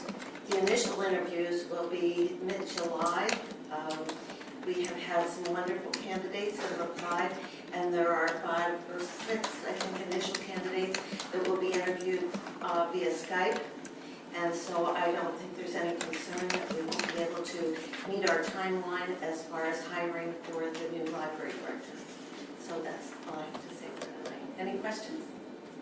Thank you. Perfect, thank you. How about the parks? Anything from them tonight? Pretty good there? Is the sewer commissioner here tonight? Mayor, they wanted me to let you know all 3 of them had conflicts, so they won't be here tonight. So we find them, we send them some kind of a fine or? Okay, so, and our fire department, I don't think I see a board member there, although I want to make sure people understand Joe Dawson, who was on their board for 24 years, I believe, for the fire district, is stepping down, so there'll be a position open. But Joe was a wonderful person to work with over the years. He just was incredibly helpful in understanding what our needs were and how the fire district and the city could work together. It was with Joe's leadership back in 2006, I'd say it would be probably 2005, in forming of the TIF over in the River District. Was his leadership from the fire district to get them to just sign on. So great guy to work with, and he'll be sorely missed. We wish him well. Katie? Okay, I have a short report. Public affairs agreement, just a reminder or to mention to the council that we did get confirmation from the fire district that they are going to participate. So today in your agenda is an MOU that we will be sharing the $2,000 monthly fee, a third with ourselves, Central Valley School District and the fire district. Kind of also I wanted to mention, I had a meeting last week with DOT, I have a meeting tomorrow with a design consultant. And so when Lisa gets your matrix of your #1 priority is the widening of Harvard Road, behind the scenes, we've already started that effort. I know our consultant also has met with some staff people after all the paperwork got completed. So our attention is really to put together a good strategy for the widening of Harvard Road. So hopefully that'll continue to work.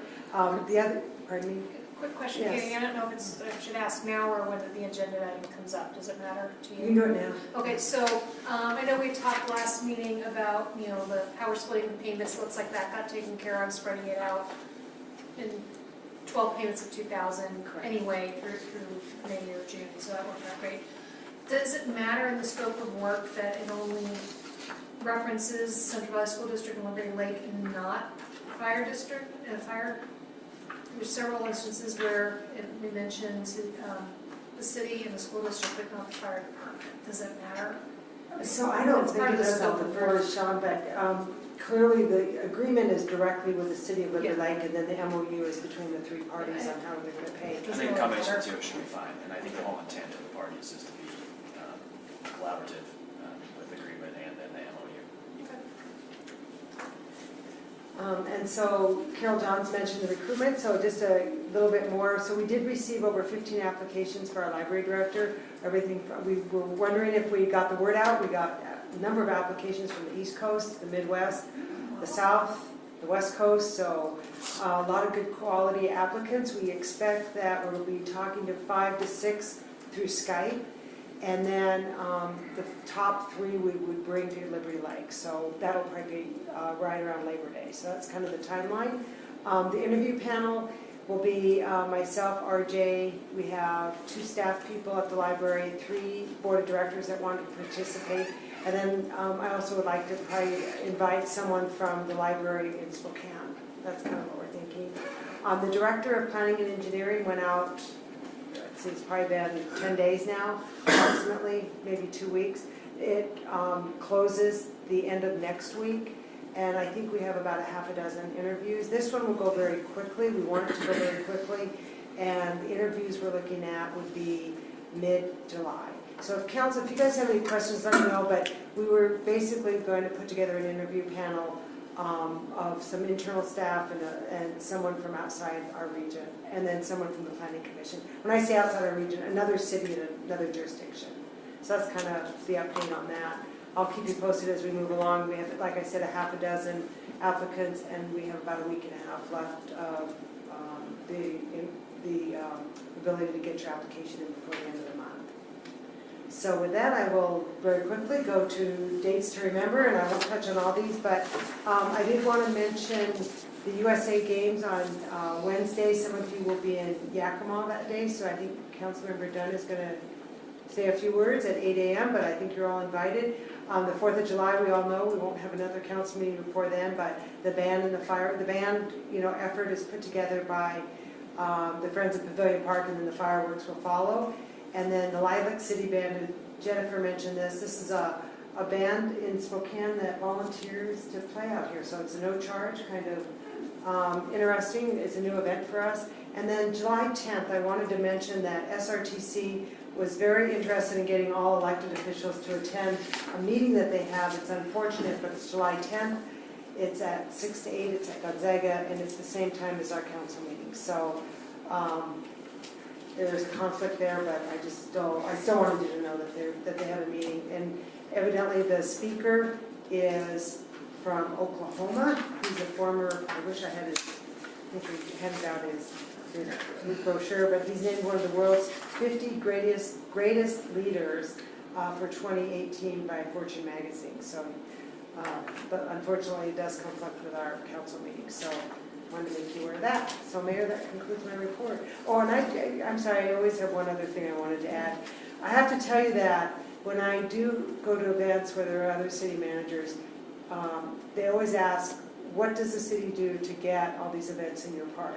And I have to say, it's really, we provide, I should say, Jen and her crew provide the facility, and the council provides the funding for us to take care of the facilities, but really the programming of these special events are really put together by volunteers. And I think there are so many communities that would just love to clone FOPP in their community, because we're very fortunate to have someone that helps us out with that. Oh, we have a pad of paper here. This came from Visit Spokane. I hear a lot of people like it. I should also mention that, Jen, I went over to STC during lunch today, and they have your event flyer right in there, right on the front table of all the events that we all have seen everywhere. So I was going to ask you, are kids coming to the farmer's market for their brag badges? Not yet. No. I gave one out, I think, the first week or two, because we've got the little flyers, we have the flyers at the table kind of telling a little bit about the program, so I've been trying to give those out.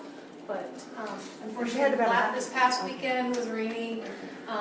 We didn't have a whole lot of people. The weekend before was raining even more, so we actually didn't even set up. Yeah, we have the badges, we have the little flyer about the program. Good, yeah, we've had about a half a dozen that come to City Hall, and it's always fun to listen to elementary kids ask questions and look at the map and look at where the council meets and all that. So it's kind of nice to bring people to City Hall. Question I had, Katie, this item here we're giving it out Saturday, which is well received. Who made this again? Visit Spokane. City of Spokane did? Visit Spokane. It's a tourism bureau. Visit Okay. Spokane. It was really, and I have it quite was a really few great. here, so. Yeah, it would have been great if they had given themselves a little credit on it. Yeah. Where it came from, we were all confused on Well, Saturday. we had actually quite a few people ask who's putting that out. So It's very good. Can this go in the farmer's market? I already have, that's where we found That's the how little we- pad of it, right, yeah. That's how we first saw it. Yeah. It was cool. Are they coming to a future council meeting? They usually come, so we'll give them some good feedback. One of the things that we heard Yes. requests for during the farmer's market was a smaller scale of our city map with the trail systems. To hand out. We have a blow-up version of it for walking trails, bicycle trails, things to that effect. It seems to be a consistent theme of what we get requests for. I'll So see if what we that's have. possible to Okay. do. Kind of like a brochure type, flyer type Almost. thing? Yeah. Okay. Yeah, and speaking of farmer's market, I won't be there Saturday, so I don't know. I won't either. I'm gonna Yeah, be- he's working. And I won't be there either. So do we not set up In the past, we haven't We'll done. be there, we're gonna be there, You're gonna be there, okay, we'll be there. okay. Maybe not. Oh, Well, I'll let you guys work that out. So Your boss said otherwise. in the past, we haven't, there's been a couple years where we haven't set up on garage sale day, Yep. yard sale day, just because I think a lot of people are out in the community. So, That is, Yeah. it is yard sale weekend. Flags. There is when you walk out, the flyer for where all the garage sales are right at the door, so you feel free to pick one up on your way out. Okay, that concludes my report, Mayor. Great. thanks, Kate. So now we're at the informational kiosk, Chris. okay. Let's see how I can do this. You guys see that okay? Yeah. This. And I'm always at a loss with my glasses because I actually need them for far away and not for up close, so I'm not quite sure how this will work. Won't be able to see. Just go sit in the crowd. Is this on? It's on, okay. So several weeks ago, at the very end of my presentation about the TLG conference, Alliance for Innovation, most of my discussion was around taking the meetings to the public, which we will hopefully be talking about again sometime soon. But at the very end, I mentioned this informational kiosk that Councilmember Kennedy and I had talked to one of the vendors about. It was by a company called Sufa. And the slide at that time that I kind of shared in the presentation was really, it was a black and white display, not interactive. It was really a one-way piece of communication. Well, the powers of social media, I happened to see a link from a friend of mine, well, a former coworker from back in Cincinnati, so 12 plus years ago.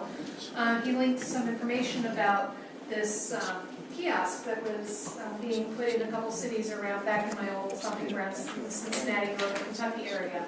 And not knowing he was a rep for this company, I just kind of liked the post on LinkedIn and started doing some research. So I went to their website, put in a request, and then I get an email from my friend. So I thought, well, let's take a look.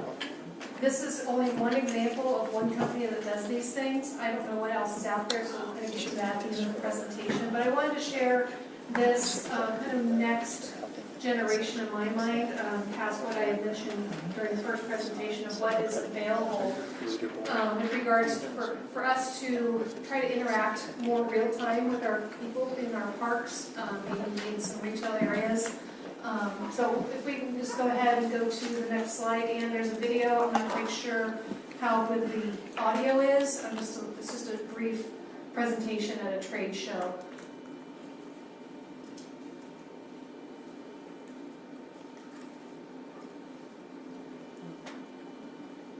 Hello again, this is Tom Ramon with 22 Miles. Today I want to also represent So she has it on her screen. one of our partners. Okay, hang on, just. So while she's bringing that up, so the difference with this kiosk is that it is, like I said, interactive, it's colorful, fully. Hello again, this is Tom Ramon. Ready? There you go. Okay. I'm with 22 Miles. Today I want to also represent one of our partners, Sparkman. We're very partner-centric. We love working with very innovative individuals like ourselves. This is one of their outdoor kiosks. It's a double-sided 75-inch touchscreens. They've actually deployed this already at Sunny Isles, and you can see some of the feature sets available, and they've also deployed this at Miami Design District. You can see really a lot of really cool design aspects, and it shows our 3D wayfinding in a big 75-inch screen. You've got social media on here, you've got selfie capabilities, event information, all of that kind of stuff is built into this platform. And again, you've got webcam, you've got facial recognition, you've got analytics, it's all one build package. Thank you so much. Check out our website, 22miles.com. Okay, so that's a pretty good synopsis of the difference between what I had mentioned previously and what the capabilities of this are.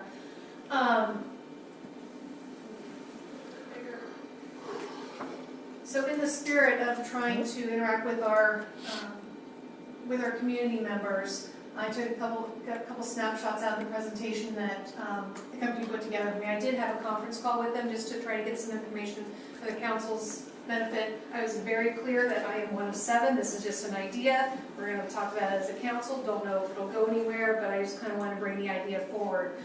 Again, could be a replacement for our community message board, instead of what we have in the budget for a single monument sign, we could do something going forward with this. So, and if you go to this one, so if you see here, again, they said they've got these deployed all over the United States in different sized cities. For instance, this one, they've got basically a welcome page that takes you to the city. I'm going to try to read this as close as I can. So they've got transportation. So imagine, if eventually something like this goes over to your town square, somebody could get on here, maybe get a bus schedule. Some cities have a program so kids can actually come up to it and play games when they're at the park. Contact us at the city, maps for visitors. Imagine somebody walking up in Pavilion Park and saying, hey, where do I go to eat, in Liberty Lake? And there's a button to push and it takes you to the list of restaurants. One of the benefits of this is that as part of that, so you see dining here, there is a potential for advertising revenue. Monthly maintenance cost for this it's a little bit further in the presentation, is about $550 a month. But if you can imagine going to this and saying, what are the restaurants? And if the restaurant wants to be able to display their menu or a link to making reservations, that could be something that they might be willing to pay a monthly charge for or a yearly charge for to help offset some of the operating costs for this. Luckily, it is very low power, but there is a maintenance software that would be available to us. So this is a little bit of an example of what's available. There are links to social media pages if you want that. Again, ask the city, walk up to it, hey, I want to see the restaurants. Oh, hey, before you go there, answer a question for us. It might be a survey question of the day that the city puts up to try to get some feedback about what's going on in the city. A little bit just brief on the benefits. Like I said, we can do surveys. It does provide free public Wi-Fi. I know personally I struggle with our free Wi-Fi sometimes in our parks, Town Square in particular. I can't hook up to it, so this is something that might be able to enhance our ability to provide free Wi-Fi. Advertising revenue, like I mentioned. It does have emergency connectivity. You can get it set up so if there's an emergency in the park, somebody can access 911 or something from the sign. They do have a management portal, so part of that monthly fee is the management of the software. And so the city doesn't have to have somebody who is an expert in putting this stuff together or updating. That is part of the fee. It does have security cameras included, and then the analytics, which I've been preaching for the last couple months. We need to start making decisions based on data, and this could provide some of the data we need with regards to programming and feedback on who uses our parks or wherever it goes. So just a little bit about the analytics that it can provide. I don't know how it works. I spent several years in technology, but this I don't get. But somehow they can tell with the cameras the people's gender, their approximate age, their mood, and how many people are where in the park. And I don't know the full range of how far the camera goes, but it can tell who spends what time in what parts of the park or wherever it is that you have this put. So again, we can figure out, approximately how many people are at one of our events, what their genders are approximately, and make some data-based decisions on what the programming is or what is going well and what's not. They can tell how long someone stays at the sign, how long they interact with it. Button clicks, if the restaurants want to know how many times somebody's clicked on the information for Field House or Courthouse, that information is available. And then the Wi-Fi analytics with regards to interacting with our community members. This is something you would obviously opt in for, but if they have it so you can sign in easily from your social media of your choice, and then we can send out targeted surveys and get, with the analytics, real-time football. We can see if somebody is hooked up to the system. We can see how many times that person has come to the park and how often and what part of the park they visit. Obviously, there is a lot of privacy issues with all of this. Way beyond my scope. It's something that would need to be discussed. And this is samples of some of the analytics that they do. Again, I don't know how it works, but we've got the gender split. You know, approximately how many males and how many females were at the location that day. Sorry, it's a little blurry. Number of people based on the time of day, so this goes from hour 0 to hour 24. How many people based on male child, female child, young males and adult females. You can have a really good idea of who was there. How many people, you know, were just hanging out, and how many people actually came and, you know, used the machine and interacted with it. And again, here's your dwell time, how many times people have actually come up, how long they spend at the kiosk and get what information they get. Boring stuff. So the unit in the video you saw was 75 inches, a little bit overkill, I think, for our situation. So the other size they do have is 55 inch. So I added a little bit on there, the actual dimensions here. So 81 inches tall, 6'9". It's not very wide at 12 inches and about 31 inches wide. So not a huge obstructive type of unit. Great operating temperatures. You know, we get really cold here in the winter at times, and we get really hot. So all of that has been proven. It also has a 10-year performance guarantee with regards to fading. The brightness, they have it so it's controlled by software. So you can have the machine automatically turn off at night, or have it brighter in the day, a little bit less bright at night, and that's all programmable, and that is what they are there for. And again, low power consumption, that's something we would have to make sure is available, but it's pretty much your everyday hookup. Things that are included in that monthly fee, 24/7 service, monitoring of the machines, and any on-site field services if something happens to be going wrong with the machine, we get up to an hour field technician. Okay, draw back the curtain on pricing. Again, you know, kind of boilerplate. So we were looking at the 55-inch model, so we're looking at $40,000, and I don't know how negotiable this stuff is. Again, it's preliminary numbers. Shipping costs, what's included. So here's your $550 per month service fee, which is actually a lot less than I expected it to be, given everything that's included. And then some training. So if we want additional training on actually how to do some of the programming in-house, we can.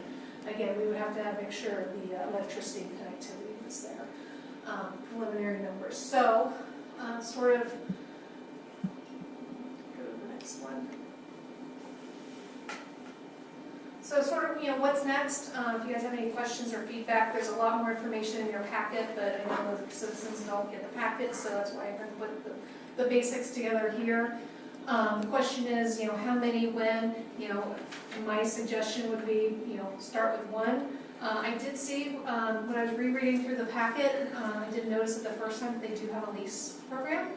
That might be something we would want to maybe look at first, leasing one for a period of time and then deciding how effective it is if we want to buy one or more go forward. Question is where we would put the first one, what would we do after that if we prove it's effective? I love the idea personally of putting one at one of the retail establishments. If we're looking to get feedback from our residents on certain things, we're going to get a whole different cross-section of people coming out of Lease or Safeway than we are at the park. And so if we want a good spread of opinions of what's going on in the city, I think that's a really good option. And then, like I said, you know, this is just one option. I've been doing some additional research just to see what's out there. There are lots of different manufacturers of these kiosks, but what I don't know is if they just manufacture and they hand it over and you do what you want with it, or what other companies or who they are that actually do the full package. This SmartLink company actually, their business is smart cities and connecting cities with each other, and connecting the cities within its own boundaries. So again, just kind of starting point. Chris, do you know if there's one in Spokane County anywhere, a kiosk? I don't believe so. I'll have to look and see where the closest one is. There's, obviously, they mentioned Sunny Isles, Florida. There's, I believe they've got them in Boston, some in New York. So they are in several large cities. They are getting ready to launched Generation 4, so they've had number 2 and 3 out there for a while. So this Generation 4 has a little bit better, the next generation of the touch screen. It's a very cool concept, and thank you for all the legwork you've done on this. You spent a lot of time on this.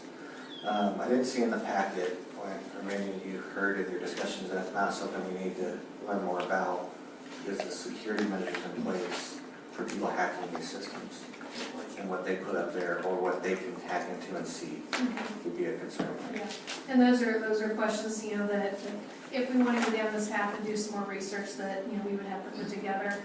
Company, they're on Eastern time, but they're more than willing to, you know, do a WebEx or some sort of Skype meeting if, you know, we wanted to take the next step and get more information from them.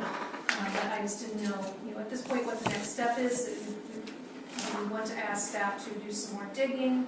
Do you want me, I mean, I'd be more than happy to take it on to set up, you know, some sort of online meeting during our workshop session at a future meeting, maybe a little bit later in the summer, because I know we've got some pretty packed agendas coming up.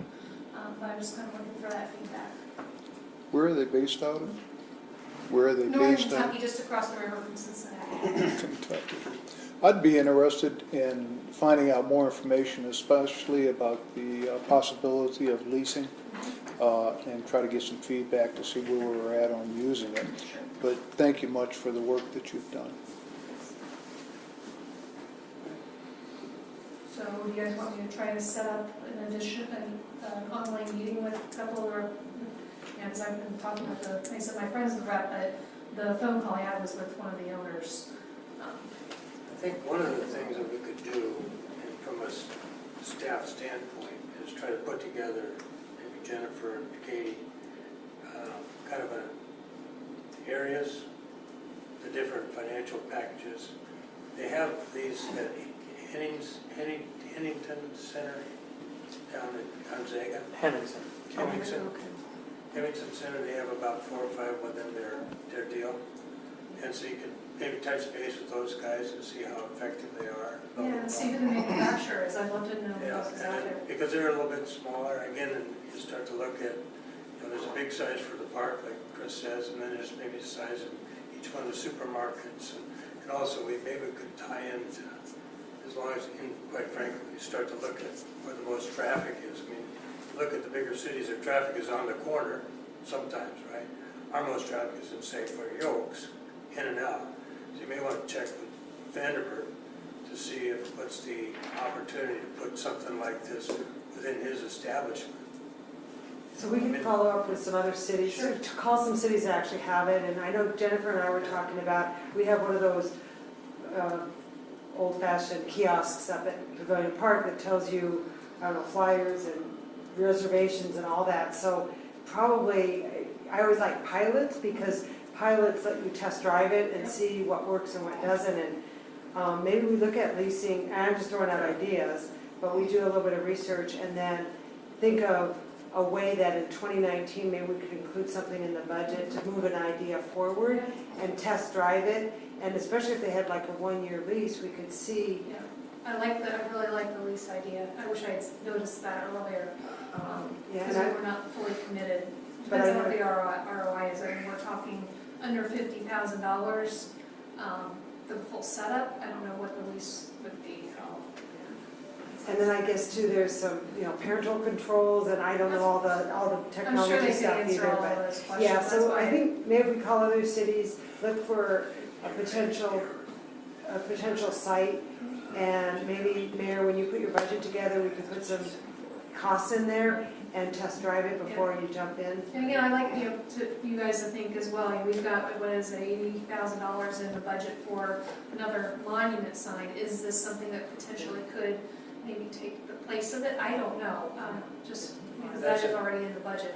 That's another question. I mean, again, is trying to reach out and grab people from the driving car standpoint, as opposed to, you know, the guys walking in and out of the shopping center or in by the park. So those are kind of like 2 different little pieces of the puzzle.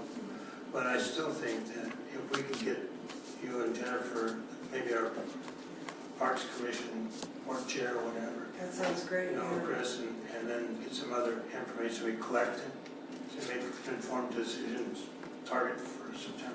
I wonder if they have a portable one, because during the summer, it's great to have it in the parks, but then say from November through March, could we move it to like Yokes or Safeway? Yeah, I So don't know how, how portable they are, so, and they did talk about needing to be connected to fiber, but they didn't mention anything really about that in the presentation, so that's something that needs to be followed. I know we have fiber in the city, but maybe not to exactly to where we want it for this, so that could be an additional cost we need to consider. This kind of concept and information, I think, is very advantageous as time goes on. I for one, I see the biggest advantage of something like this in front of a Safeway or Yokes on it. We're a city, we have 4 seasons, so the wintertime, we're not going to have people going through the parks looking at these things there. We're spending a lot of time, the council is, looking at priorities and where we're going to be spending our money.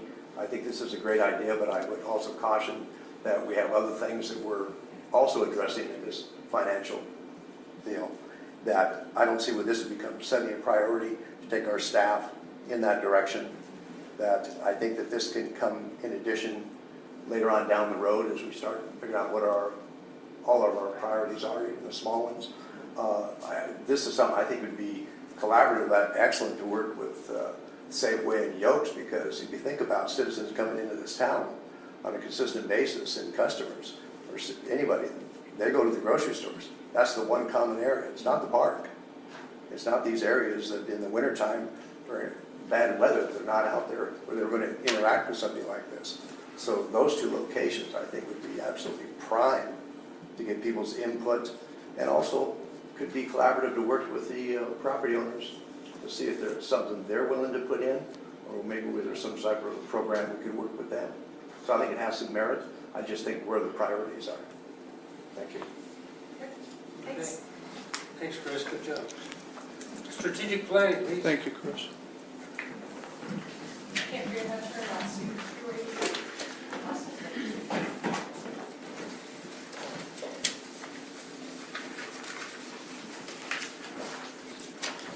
Good evening, Mayor and City Council. This is the next in a series of our strategic planning discussions.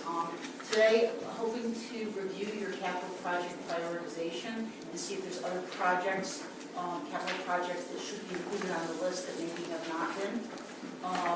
Review and seek your input on the strategies. We unveiled them at the last meeting, but didn't really have much time to talk about them.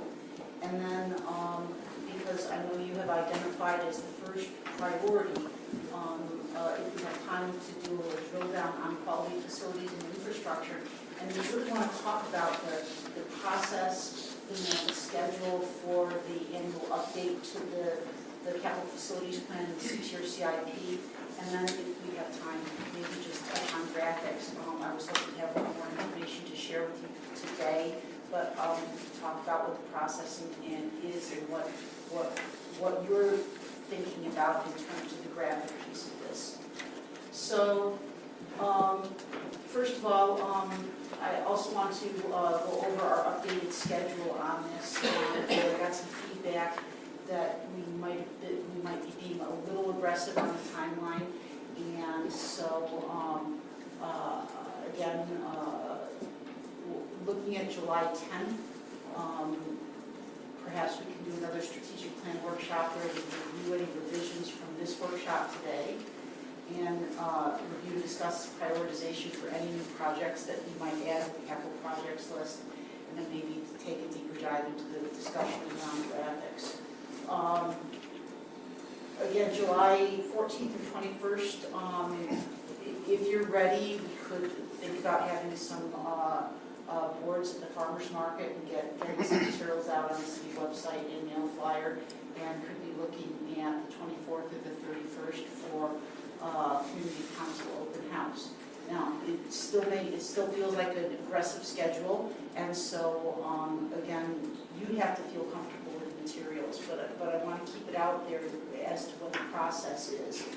And again, if we're able to move that quickly, you could be looking at council adoption by the end of the summer. So first, capital facilities prioritization. Again, I really appreciate the time all of you invested in filling metrics, and I think that we had kind of some interesting results. So just to kind of explain what we did here. So with each of your names, under each column, I put what your score was for these particular transportation projects. We then added each of the scores together to get a cumulative or combined score for that particular project. And then we did a simple data sort to show which got the most votes, which had the highest priorities. And the cool thing about this, as you go through it, and you see the scoring really does give you a sense of the weighting of this council as a body in terms of the priorities, and which I think is one of the things that I've always really appreciated about this particular approach to prioritization.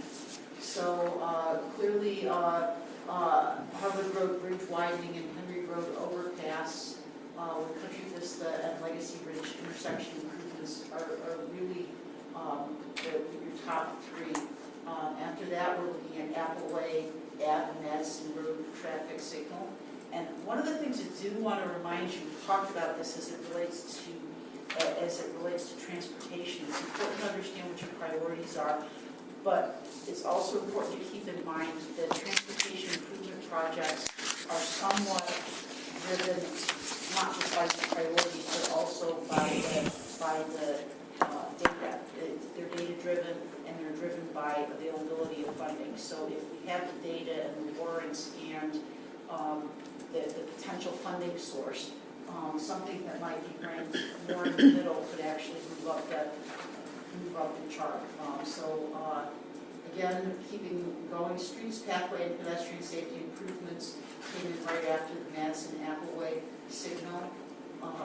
Then Harvard Road, Indiana Avenue intersection improvements, Country Vista and Mission intersection improvements, Country Vista and Henry Road improvements. So these are really all in a pack. The two lowest priorities are still projects on the list, and it's not that they're not important, but they maybe are not as important as some of the other projects that have been listed.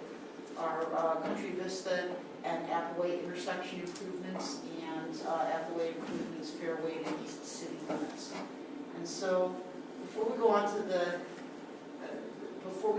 next one, I'd like to ask you what your thoughts are, how you feel about this. Are there any projects that you feel might be particularly out of whack in terms of where you would have expected them generally to fall in terms of priorities? I think the order is pretty much what I expected. The only comment I would have is the street pathway and pedestrian safety on Mission. I guess I kind of look at that more of a pedestrian safety project and not really a road or streets project. So personally, that one was kind of hard coming to score because we do have such a focus on our pedestrian safety. When you look at the rest of them, they're really car safety.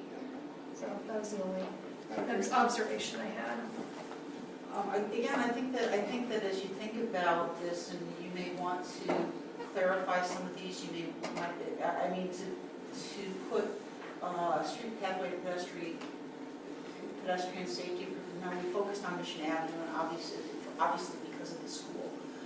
But there may be you may even want to break those out further to say what specifically are the projects that you want to look at, and maybe break that down a little further. Yeah, actually, the discussions about Mission, the pathway on Mission started way before the school came about, and we weren't around for it. But just we've been talking about this for quite a while. So before the school even passed. And that project is included in your resolution for TIF and LIFT Yep. projects. So some of these projects are in the River District, and if they are, many of these are already included in the reimbursement through TIF and LIFT. Yes, sir. Lisa, I really like this format.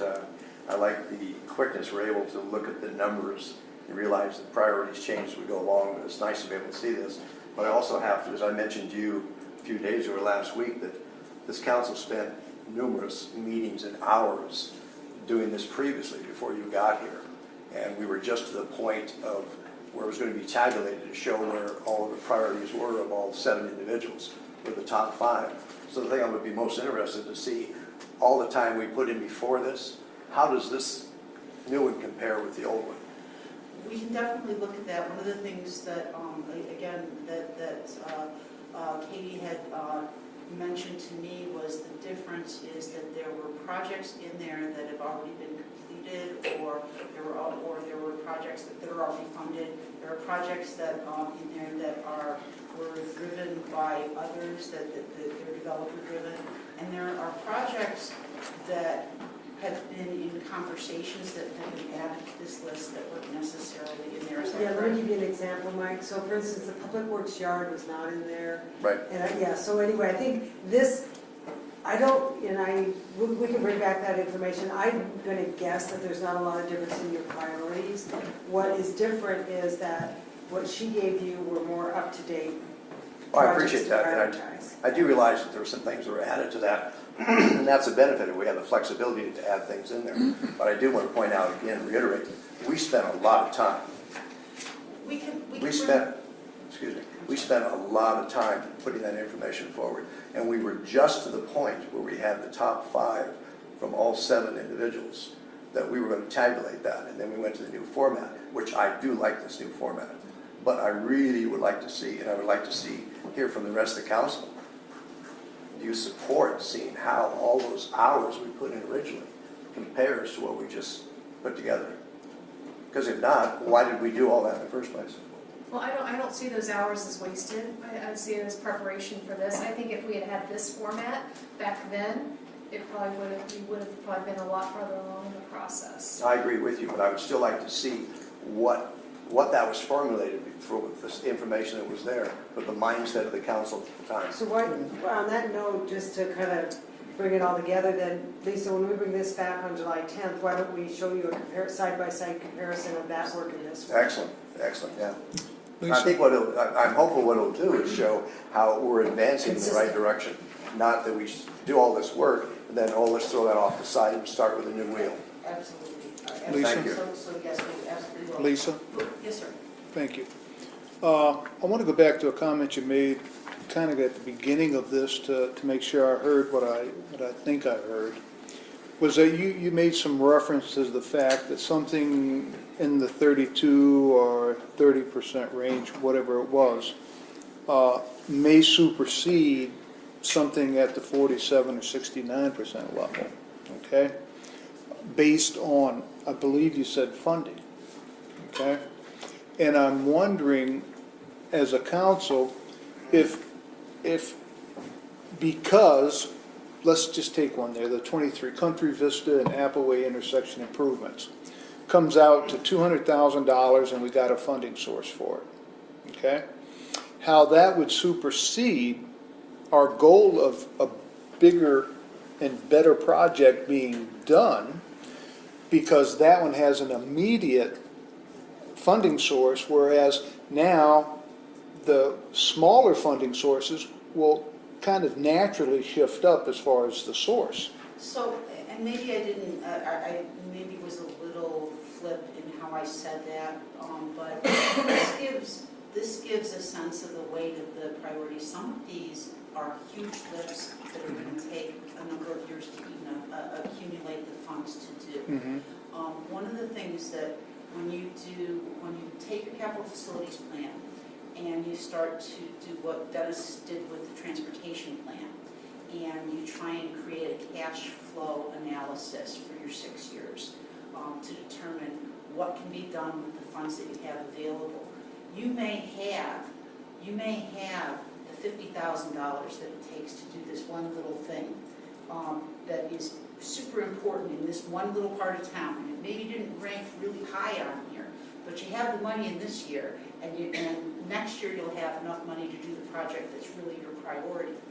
Those types of things happen as you develop your, as you look at cash flow and say, okay, how do we move these about?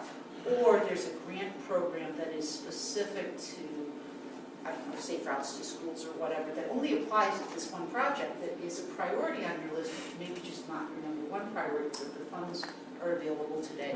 So those sorts of things can alter the timing of how you do things, and based upon the opportunities that present themselves. Another example would be when circumstances change. In a perfect world, I don't know about you, but my crystal ball as to the order in which things are going to develop and when they're going to develop and how quickly they're going to develop is not very good. And so, so as you may anticipate that this is going to happen over in the River District, when in reality something else pops someplace else, and suddenly the traffic implications of that development means that maybe what was your number 3 now becomes your number 1. So it Thank you. changes over time. Thank you for answering that, but at the time, I just wanted to make one reference, please, to what Chris had told us quite some time ago, and I believe it was last year, that when we were looking at our prioritization, that we should be looking at it with the funding source, okay, and the cost. And that is a insufficiency in this one. Absolutely. Okay, that leads us to think this is more important, but in reality, based on funding sources and costs, this one might be getting done a lot quicker. And So, that's kind of the next phase of the conversation, but to have an understanding of just from a purely from a priority basis without the benefit of that additional knowledge, what's important to you. thank you. Your response to the funding source makes complete sense. I get that. But to kind of summarize, I think what Odin's saying and what Mike has just said about the time and effort put into this by everybody, we can't lose sight of our priorities with looking at the funding source. I get it. The funding source makes total sense to me. I understand the rationale behind it. But we don't want to lose sight of these priorities at the same time. Absolutely. Absolutely. Can we add to the matrix now that we've figured out our overall priorities, regardless of funding source? Can we add a column or something to it to maybe note what the possible funding sources for each of these items might be? Would that So that would help be, your goals? so that would be, that's actually where we go with the capital facilities plan, is that we want to get you real cost estimates, good cost estimates. We also want to identify potential funding sources, and then you plug that into kind of a cash flow analysis to look at how quickly, over a 6-year period, what does your 6-year capital improvement plan look like? And in it, it's the balancing act of how much can your staff manage versus how much funding source is available versus, but always looking through it as a lens of, and these are our priorities, and are we working towards either accumulating the funds for the bigger projects or working towards achieving the most important things. So yeah, we absolutely can. This is just a stepping stone. So we will bring back what you did last time to the next, at the next meeting, so you can look at them side by side and see the projects that are added. And hopefully, if you can think about, is this a complete list? Are there things that we're forgetting about on the transportation side of things? Are there things that are starting to rise to the, bubble up to the surface that maybe haven't been thought about before that we should be thinking about? And so that, and I realize that takes a little bit of thought. And so maybe when at our next workshop, we can do that. Did anybody have any other comments or thoughts on the transportation matrix? Yes, I have just I'm sorry, something to add. So if you're on Country Vista from Liberty Lake Road and you're heading west out of town, if you look at your list here, there's probably 4 or 5 different intersections that all have intersection improvements, from Henry to Legacy to even the Mission right up here that we all know is coming at bottleneck by the water district. What we might think about doing, what I would highly recommend, is that we look at that whole corridor and identify the solutions, so that as each project you're not rethinking what's the right solution at this intersection independent. I think it would be helpful if maybe we hired transportation planner that would identify the best solutions in all those intersections. Because like, for instance, the gentleman that came and talked about the signal at Legacy and Country Vista versus a roundabout.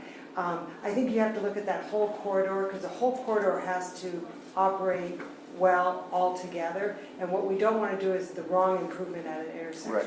So I'll be quiet now, but I think one thing is all those intersections on Country Vista needs a master plan. What is the right solution at each intersection? A couple of years ago, I think we spent $50,000 on a traffic study. Would it be smart to update that traffic study with the same engineering company that did that study?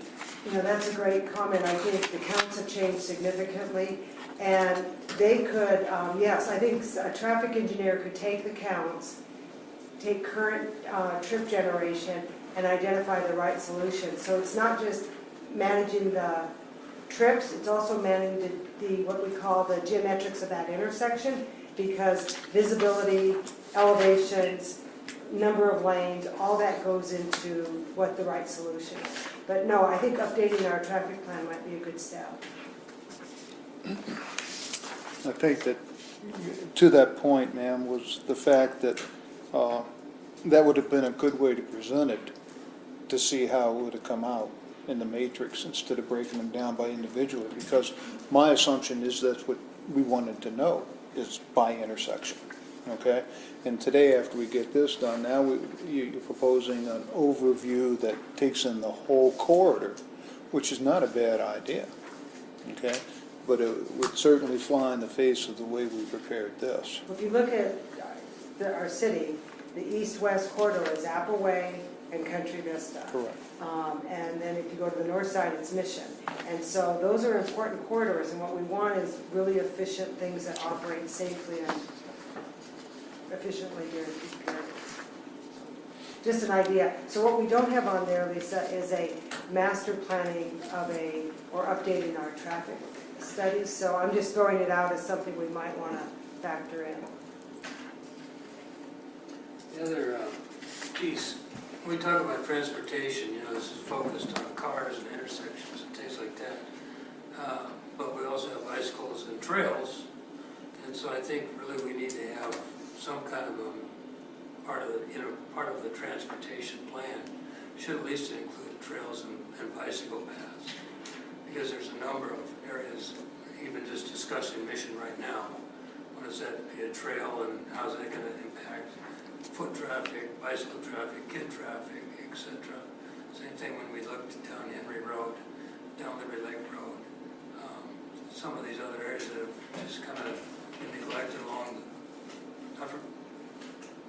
never rose to the occasion as to, well, this is something to be on the plan, and to seek funding for. Well, I think to Chris's point, you almost have to take that streets, pathways, pedestrian safety and make it its own entity and breaking it down in some of those areas and seeing where those priorities are based on those areas of pathways and pedestrian safety. That's why it has to be individually, I guess, Yeah. in the deal. Mm-hmm. And there's other funds for that. When you start talking about funding, there's a fund for trail or sidewalks and things like that. There aren't funds for the road or whatever, that stoplight. So those are, again, I mean, this is the list that we're trying to.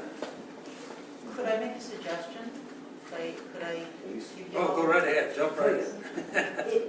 Could I give you a little homework assignment for our July 10th meeting? No. If you would. Just remind us. We can't do the rest of us. We'll keep them another.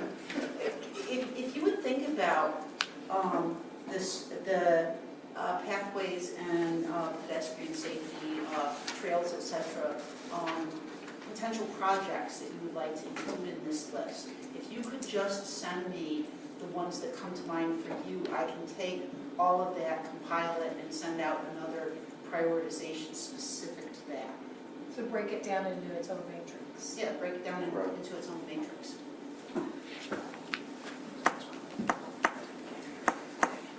And we have, so this will come, the Mission Avenue street pathways and pedestrian safety improvements will come off of here, but you're also going to see on the next one that we have it's not moving forward. There we go. We also have a few trail projects in here also that we could probably pull off and put into that category as well.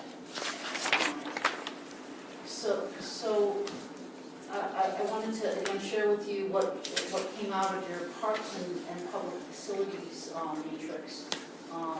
Trailhead facility master plan was hands down the highest ranked, followed by Orchard Park Phase 2. Public Works Yard was number 3, so those are all very super high rated. And then we start, the next pack is Safety and Security Plan, which it's good that's up there because we do have the trail lighting master plan. It's down more in the middle of the pack, but I think that by having the Safety and Security Plan at that level, it will actually inform what, where, when, how we do trail lighting, etc.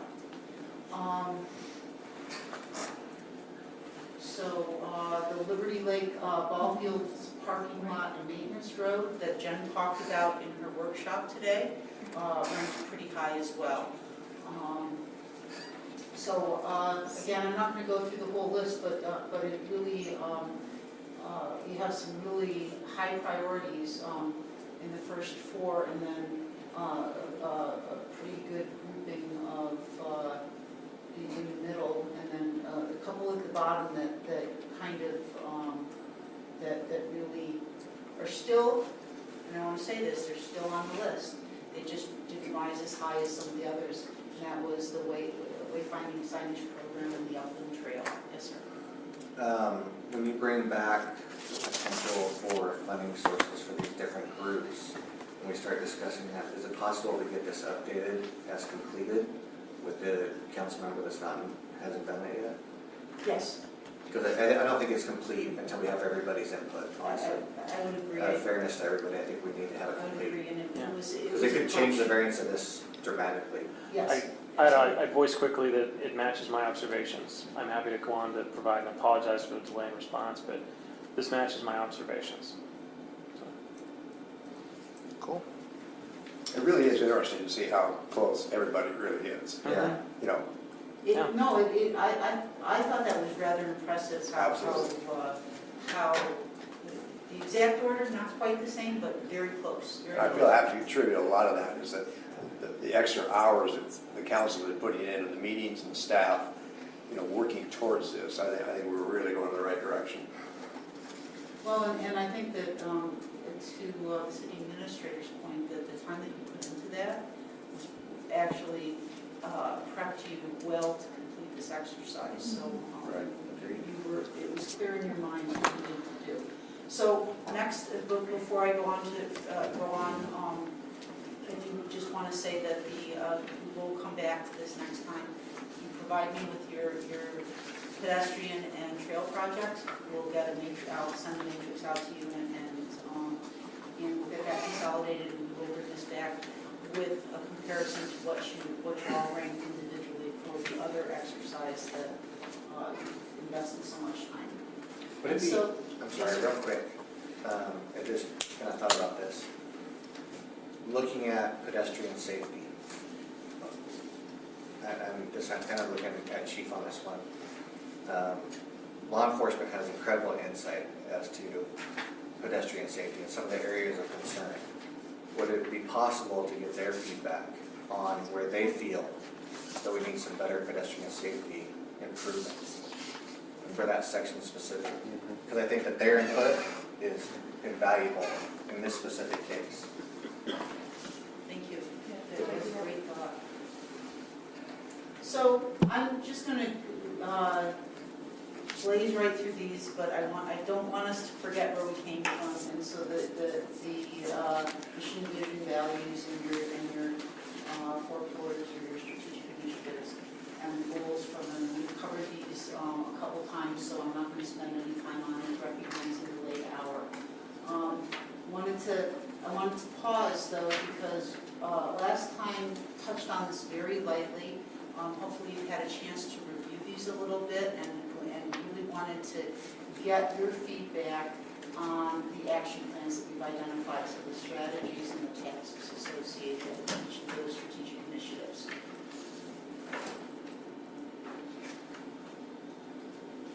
So the first one is business recruitment and expansion, and I have to say this was all of all of the items, this was probably the easiest because when I looked at the notes from all of your brainstorming sessions, you provided all this detail. This is, I just plugged in the data that you had already provided. And so with business recruitment and expansion, I think the major tasks are to identify targeted business types and some of the objectives that you had identified and included, to diversify the tax base to address needed services in the marketplace and to attract visitors. The next task is really engagement of existing and potential new businesses and property owners, and we can do that through a needs assessment, but it's also really just important to do that relationship building. We have to be relational with our businesses for them to feel like we are responsive to their needs and create that vibrant business environment by being a partner. Also promoting business recruitment strategies with the economic development partners. So once we've identified what our strategies are, I think it's really important that we inform those who are out in the world doing this on a day-to-day basis, including Greater Spokane Incorporated in the Northwest Partners and Spokane Valley Chamber of Commerce. Yes, ma'am. I'm observed that there's probably one category of this bullet point you're talking about that probably missing is to also engage the developers, because they're probably have their own ideas of what certain businesses they might want in certain areas that they're still yet to develop. So I think we probably want to make sure we engage them as well. Thank you. Very good comment. And the second piece of it is really advertising and promotion of Liberty Lake as a great place to do business. And again, it's really telling our story on the city website, brochures, and our annual report, through engagement of existing and potential businesses and potential new businesses, and again, through our economic development partners. We have to tell our story for them to be able to tell our story. With the business side of things, one of the things that we had discussed, Margie, correct me if I'm wrong, maybe a year and a half ago, 2 years ago, was looking at our tax breakdown for businesses and what that model could potentially look like to not only work with our local business owners, but potential business owners for the future that might be looking at Liberty Lake as a place to do business. And he had broken down percentages of our taxes to businesses and modifications of them to try to get the same outcome, but make it more appealing to local businesses. And I know it was a while ago that we had done that. I'd be curious, as we move forward with this, what that outcome would be, if it would still be similar, modifying those percentages of phone versus other utilities, things to that effect. That's something you would like to bring back? Yeah, just as we move forward and start looking at this, because businesses look at that, whether we like it or not, as do I want to do business in Liberty Lake or do I want to do it in Spokane Valley? So I think it's something we need to consider as we have this discussion further. You're thinking specifically like utility tax? Yes, exactly. Thank you, Shane. That brings up some really great points, and I'd just like to pass this on, is that to be business friendly, we can advertise, we can go out and recruit, etc. But once they walk in through the door, if we're not a can-do and a yes, we have just chopped the legs out from everything that we tried to do. If they walk in and we start throwing obstacles, you can't do that because that plant's 2 inches too small. You can't do that because the curb isn't 4.5 inches, whatever, okay? So I just want to say that we need that continued idea of we're here to help you, we're not here to make you jump through more hoops than is necessary.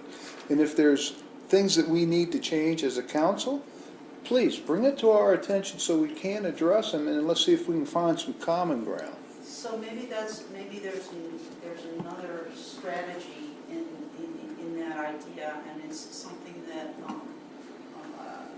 the city administrator and I talked about, and that's trying to streamline some of our processes. Some of the processes we have in place are more burdensome than they need to be, that by streamlining it, it's going to make it easier for the development community. Flip side of it is there's also things we can do to free up resources by streamlining what we do. The other thing is that we also have some of our regulations, and I'm going to give an example, in landscaping as an example, super prescriptive, and it doesn't necessarily even achieve what we want it to achieve. So one of the strategies may be looking at reviewing our codes to look for opportunities for streamlining, simplification, and we want to maintain the quality of development because that is part of what's so special about the city of Liberty Lake, but at the same time, you don't want to be overly prescriptive and not give enough latitude for development. Well, if you think there's anything that we can do, I know that we'd probably be I will add that- volunteering to try to help this flow. I will definitely. Thank you add so that much. strategy. So Streamline Lisa, and simplify. So on here, we're going to add code improvements and Code improvements and process improvements.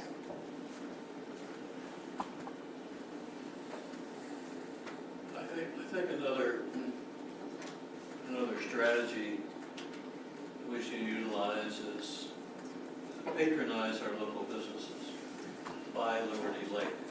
Buy Liberty Lake. You know, since I've lived here in 2009, we bought 2 cars, and I bought them both from a Liberty Lake dealership. And I tried to eat at the local restaurants, patronize our local businesses. And I think that we have to mention that we just can't take that for granted. I think that fits super well under advertising and promotion of Liberty Lake as a great place to do business so that they're buy local campaign. Yeah, very good point. That's a good point. Yes, sir. Well, on that subject, at one point, we used to have it in our agenda, we encouraged businesses to come in and tell us something about them. We got away from that. And I requested here several months ago that we do that again. And it says, well, we'll put that back on. I personally have supplied 3 different companies who are interested in coming in and speaking. And that hasn't been followed through. If we want to encourage business, which I think is critical, let's encourage it through our existing businesses to continue to bring them in here so they can tell us what they do. That was a great success. I don't know why it went by the wayside. So Just the time. engagement of existing and potential new businesses, under, and this is like a corollary to relationship building, create, provide opportunities to connect with people. It's ironic that you mentioned that because a week or so ago, my wife and I were having a couple of Pepsis at one of the local restaurants, and the owner came up and just started chatting with us, and I think my wife mentioned that I was on city council, and we started chatting, and I ended up inviting him to come to one of our meetings, and I called Katie and asked her if she could arrange that for him to come and talk about his company. Because the company, since it's been here, has almost tripled their revenues since they've been in business in Liberty Lake. I think he's got a great story to tell, and I'm always asking how we can help him. And I think one of the things is that he should come and tell us about his business. Absolutely. As he did my wife and I that evening. And I think you're exactly right, and I support 100%. And I think Katie mentioned to me this evening earlier that he's going to be here at our next meeting, so she can arrange it. Thank you. Thank you for your comments. Any other comments on this before we move on to the next one? Thank you. Great input. So safe, active, and engaged community. So the strategies, the first is to provide clean, safe, and secure parks and open space. And the tasks associated with that are enhancing and expanding video surveillance, which have you've all been talking about quite a bit. So, and I know that Jen and the chief have been working hard to try and make that happen. Increase police presence in parks and open space. Evaluate cost recovery fees for park reservations and events, things like refuse, removal, cleanup costs, staff support, etc. So it's something that it helps us with that sustainability piece. It's something that you may want to look at over time. Also, the second strategy is to utilize park facilities to maximize public use and sense of community, just what Joe was talking about this evening. Park programming, including sports camps, day camps, recreational and family activities, providing exceptional park facilities for reservation and public use, providing city-sponsored events that provide opportunities for local business involvement, so just to Councilmember Moore and Kennedy's point, and providing events and activities co-sponsored by local nonprofit organizations. Again, these are things that you're doing, but they're also things that you want to continue to do and grow as your population grows.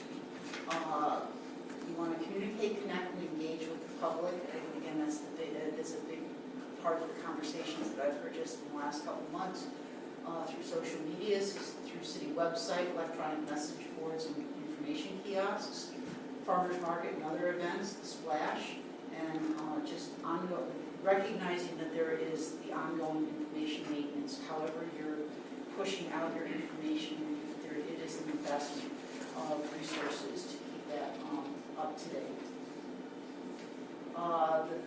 The next strategy is maintaining and expanding extensive trail system to provide connectivity and promote active lifestyle. So that we're going to achieve that through ongoing quality maintenance, as well as developer-driven expansion of the network, identifying gaps in connectivity and opportunities for expanded interconnectivity, which is the exercise you guys are doing over the course of the next couple of weeks, and identifying funding strategies to address existing gaps. The last strategy under this category is enriching and enhancing intellectual, cultural, and creative opportunities through the library services. It's unique that a city of this size has such a phenomenal library program, and it's crazy to see the kind of engagement. We had a leadership team meeting over at the police station today, and they had the I can't remember what it's called, messy toddlers, the messy toddler thing, and it was crazy how many people were there with their little ones. It was awesome. So anyhow, increase the library's visibility and community use, continuous improvement of technology resources available to the community, and that's really important. I mean, it's not just having the technology, but actually supporting people in using the technology, particularly us older folks, as the technologies change more rapidly than we're willing to change. Increasing programming and improving access for all age groups. Educational classes, including educational classes and regular and special events. Increasing teen opportunities through creative programming, events, and technology. Continued implementation of early literacy programming, and building community partnerships with local businesses, community groups, and supporters. So again, that's a thread that's woven throughout all of these strategies, but it really is important. Thoughts, comments? Are we missing anything on this in this category? Pretty good. Looks good. And that is thanks to Jen and to Pamela and all their good work with the program that they're doing. So sustainable resources. Again, this is the one that we had started with just sustainable finances, but we realized that it was more than that. Focusing on delivery of core services first, And I think, that's one of those things that as government, we really do have to think about efficient and innovative delivery of core services. It's something that I've heard you talking about as a council. Fully accountable and transparent in the delivery of service. I think that's important. Focus on public health, safety, and welfare first. That's the essential tasks of government are to address public health, safety, and welfare because no one else can.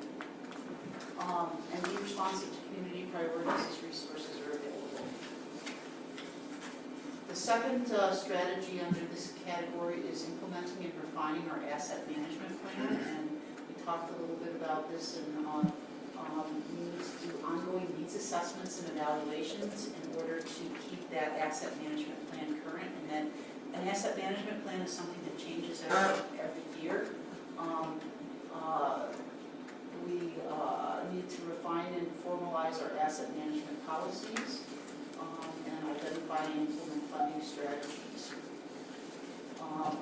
In terms of implementing our asset management and funding strategies, so now that we have a strategy, we have the policies in place, we have to develop funding streams for ongoing asset management, for buildings to create a maintenance schedule, for transportation infrastructure, maintaining an inventory of streets and pavement rating. And this is where what you think the priority is this year, guess what? It may change next year because we had a really super wet winter and a lot of flooding and potholes and whatnot. And equipment, updating our maintenance and replacement schedules. One of the things that, as you think about asset management, in enterprise funds in government, or one of the things that you often do to fund your asset management policy is actually you fund depreciation. You actually use your depreciation to fund that and use that as a replacement fund for your assets. Provide contingency funding for emergency repairs. So you do that every year. You need to continue to do that, and that's over and above what you do for your asset management policy. And then implement, evaluate, and adjust ongoing funding strategy as needed for maintenance, repair, and replacement. And it's really formalizing what I think that is already happening here in the city, but also then looking to how we make that ongoing and sustainable. So it's not a year to year, but you actually have a way that you can continue. You have a continuous stream of funding to maintain what you've already invested in. Then developing a financial management plan. Again, we just need to continue to implement policies and evaluate and update financial software, perhaps. Again, that's a question mark. Evaluate and maybe update. And the last category is to invest in employees. I think it's important to maintain morale and employee commitment with competitive wages, and invest in employee training that promotes professional growth and development, improves productivity, and maximizes the services provided by our existing workforce.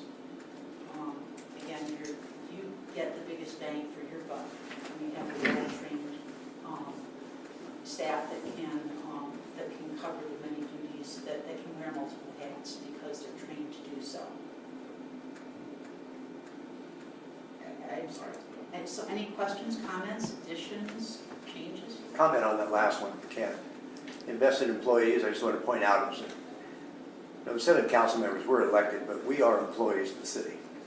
And I think that's important everybody realize that we all work for the benefit of the citizens and all work for us who live in this city. And don't lose sight of that we are also employees and we fall into that same category as our other employees. Absolutely, and I think exactly the things that we're talking about in terms of investing in employee training, it's important that you as a council stay educated and apprised, particularly as laws change, as case law comes out. It's the art of managing a city is not an easy task, and, anyhow. It's a business, it's the same business principles. With additional constraints. We can raise taxes, business can't. That is the only difference. Thank you. And then the last category is quality facilities and infrastructure. And basically, the action plan is to develop a capital facilities improvement plan, which we've begun work on, and that was part of what the prioritization was about.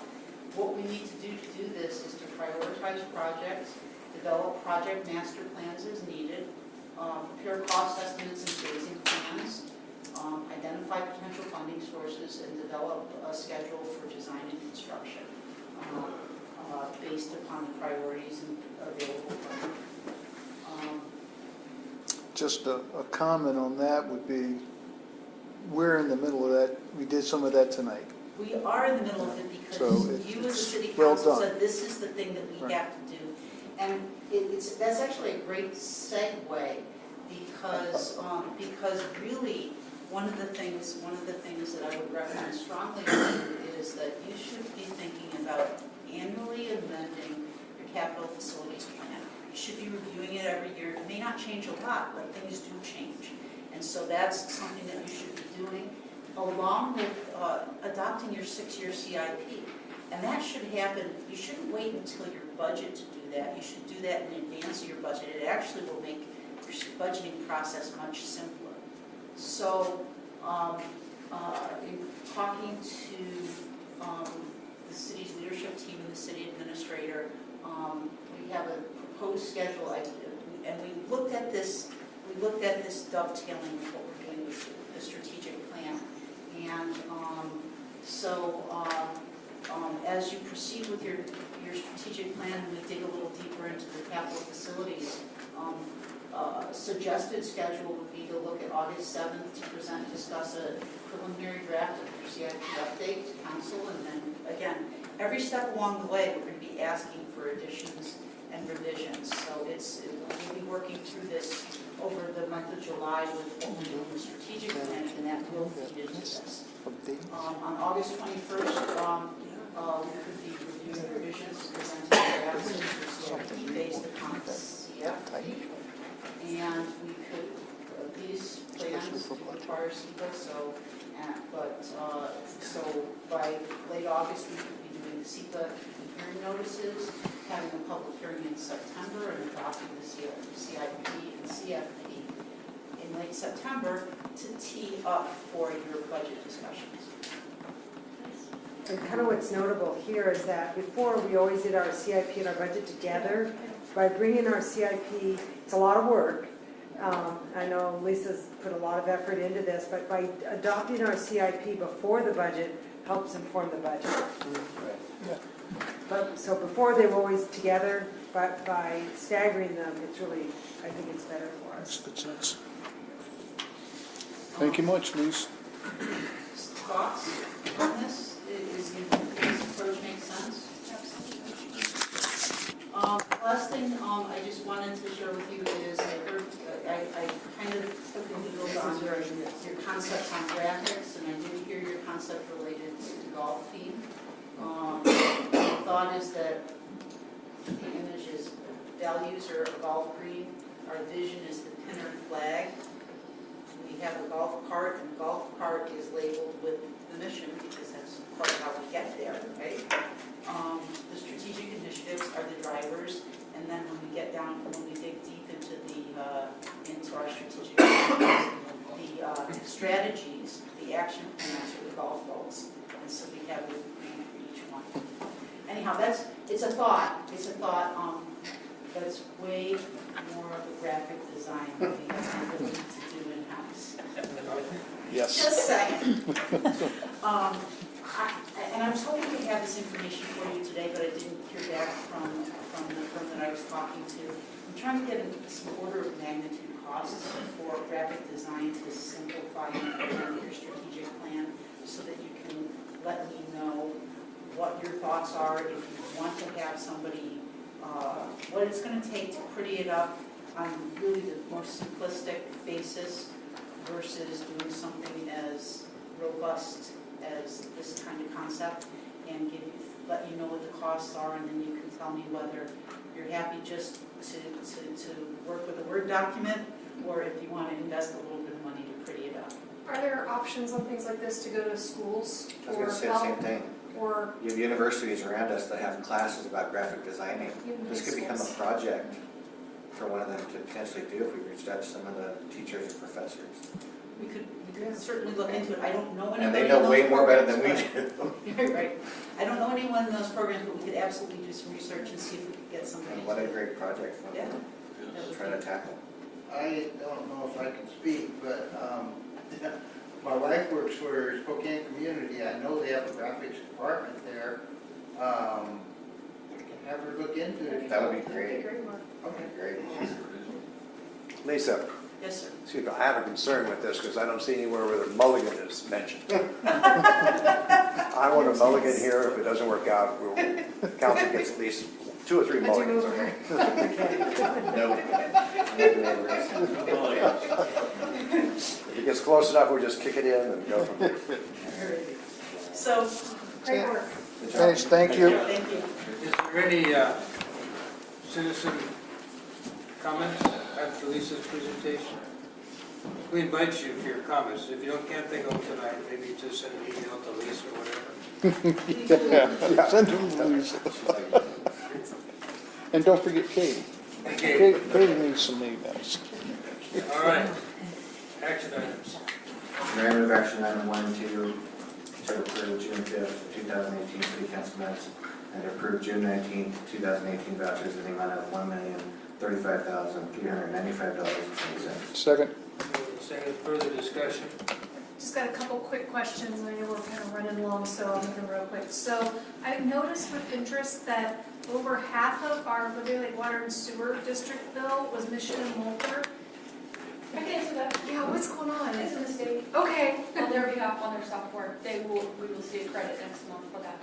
Well, thank you. That was, it Chris, really jumped I had that out. as number 1. Yeah. And how much of a mistake was it? That one really jumped out. That was a Thank $5 mistake. Yeah. So we're talking $5, 2,000? Of interest, again, this is just something that's jumped out at me on 2097. It's not a lot of money, but the description was 2018 Ford truck disc taken twice. Are we having some vandalism issues? Jay? 2018 Ford truck disc taken twice. 26143. Yeah, it's not a lot of money, but I mean, it's just kind of jumped out. You don't You need have to a answer right transaction now. number? Yeah, I got 2097.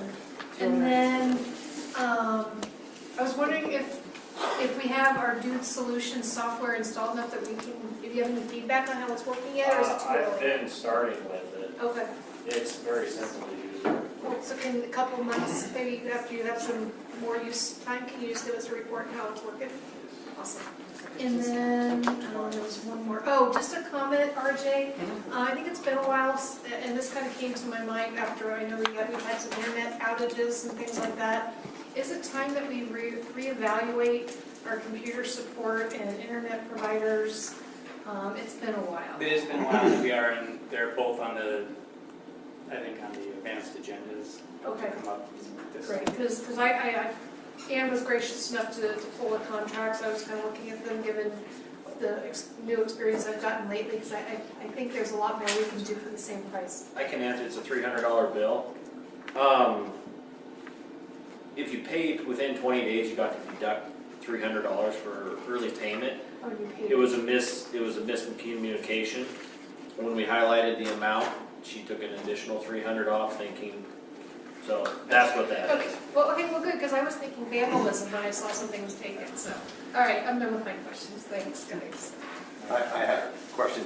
On page 4, transaction 2101, under Dude Solutions, the question is $8,160, but I see it's broken down under capital expenditures, furniture. That's It's a little, software. that's confusing. Yeah, we had the same thing came up. That's a couple software. meetings It's ago. software for It labor goes software. into a weird Okay, category. great. Thank you. Any other discussion? Not hearing, all in favor, say aye. Aye. Opposed, there you go. Mayor, I move general business number 1 to authorize Mayor Peterson to sign a lease purchase agreement with Cat Financial for 2 926M front-end loaders. Second. Moved in second, discussion.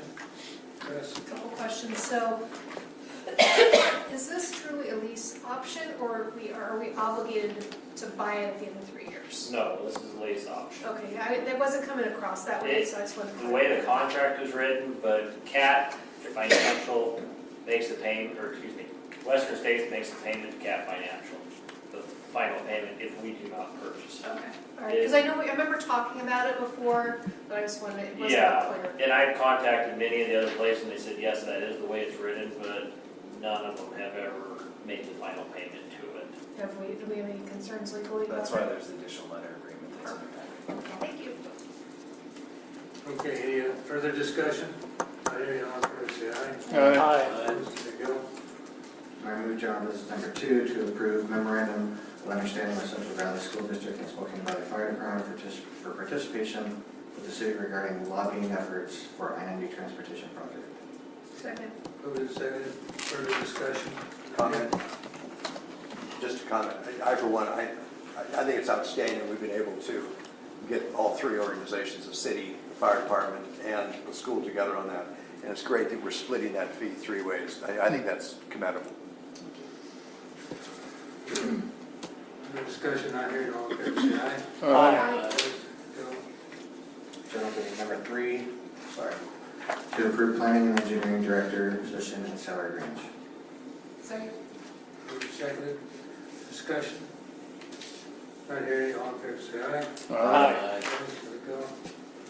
And 4, to appoint Mayor Peterson, Mayor Pro Tem Berkner, and Councilmember Kennedy as voting delegates for the Association of Washington Cities annual business meeting. Second. Moved and seconded, further discussion. Not hearing all, in favor say aye. Aye. Quick comment, just, I was mentioning it to Shane. I know when I've been to UWC in the past, they've done the parade of flags. I'm hoping somebody's taking it. So it's gone? It's already down there? Super, great. It's ready to be paraded? Ready to be paraded. Yes. I like that. They have very strict rules. We could bring it, we had to send We had it. to Had to send send it. I hope that So do we bill them for the Yes. I don't hostess? know, bring I it just back remember one of with the you bill, needs or to does bring it it The back. voting delegate, you can make that motion, and we should get reimbursed for it. Pay return shipment. So it would be right here, except that it's in Yakima. Thanks. Really proud. Number 5, I guess.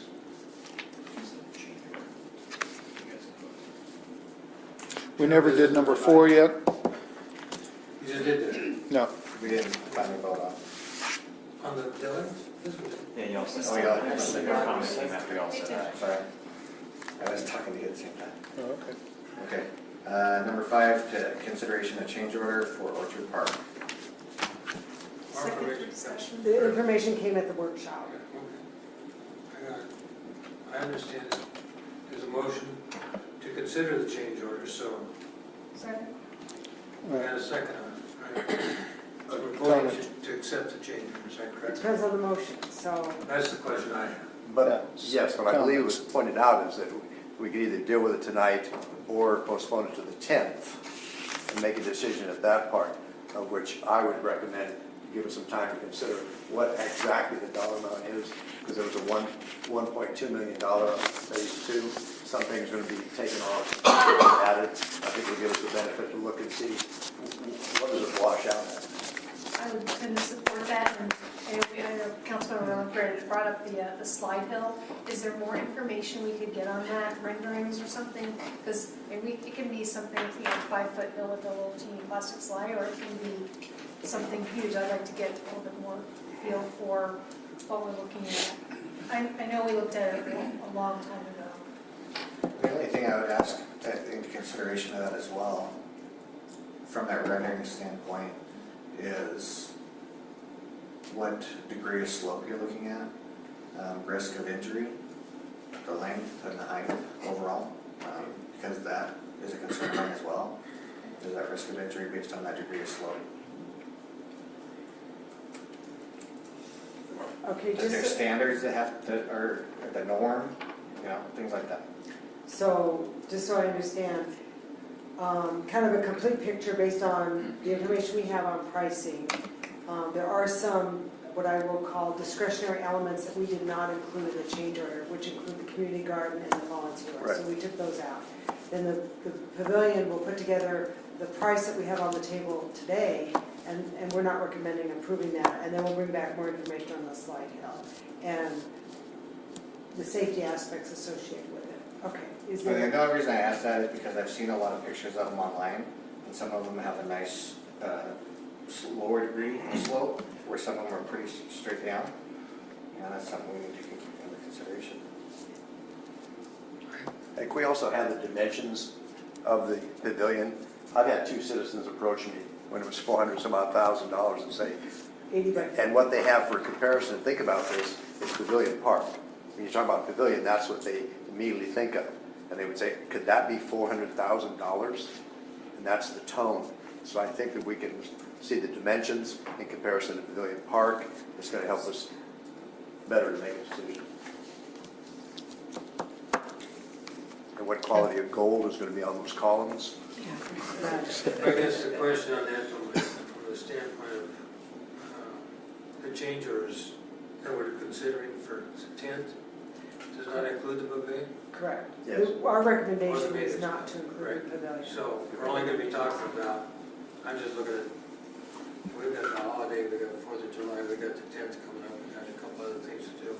I'm just looking at the fact that do we need the dimensions of the pavilion and this thing by the 10th, or can we do that? Well, we already know the dimensions of the pavilion, I believe, are 80 by 40. Yeah, we already, yeah. And we know. That's what you asked. Well, we have a schematic of we tried to find savings in there today, and like I said, we just got the figures, but we do have a picture of what it looks like if you want us to give it to you guys in front of you. My question is that when we come back on the 10th, we're going to be talking about change order number 2 includes, right? Not anything else. There's not a sense of urgency for that information as much as what that change order is. And what, yeah, everything on the change order, I mean, Shane's asking about the degree of slope on the slide. Well, that's going to be on the vote on the 10th, you know. With the pavilions later. Pavilion is next year or whatever, so. And it could be crazy sign.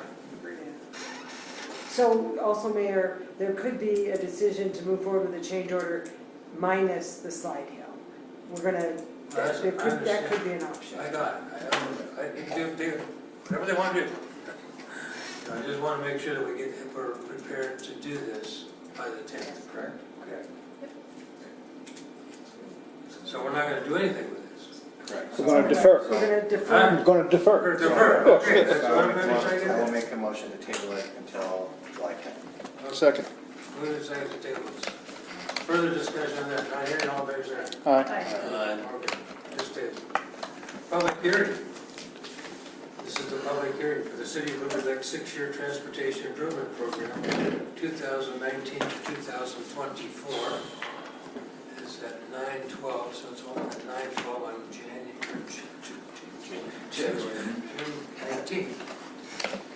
And so we invite public comment. Anything that you want left out, Lisa, in your presentation?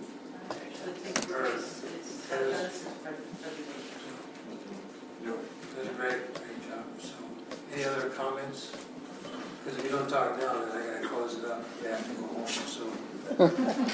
Yes. There you go. So, I'll call the thing close at 9:13. Okay, so we did that. Resolutions, Ann? Resolution number 18-240, City of Liberty Lake, Spokane County, Washington. A resolution of the City of Liberty Lake, Washington, amending planning and building services and public works fee schedule to reflect an increase to the State Building Code Council, SBCC, surcharge as enacted by the Washington State Legislature to take effect July 1st, 2018. Mayor, move resolution number 18-240. Second. Moved and seconded. Further discussion? When's the last time there was an increase, just out of curiosity? Do you have any idea?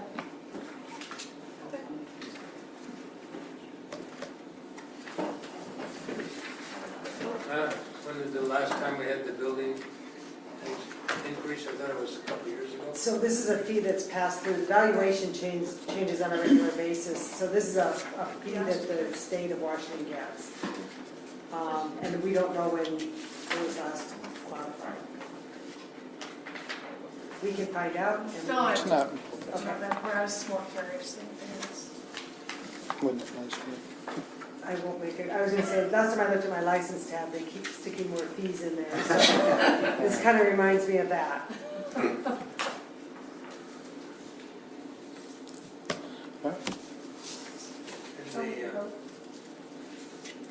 So we have the vote on the resolution, so all in favor of resolution 18240, raise your right hand. Counts 6 out of 6, correct? Bob, you voting? In favor? Yes. 6 out of 6 is not here, okay? And so now, RJ, I guess we have resolution number, what is that called? 164D, is that it? Ken? Okay. Resolution 12-164D, City of Liberty Lakes, Spokane County, Washington.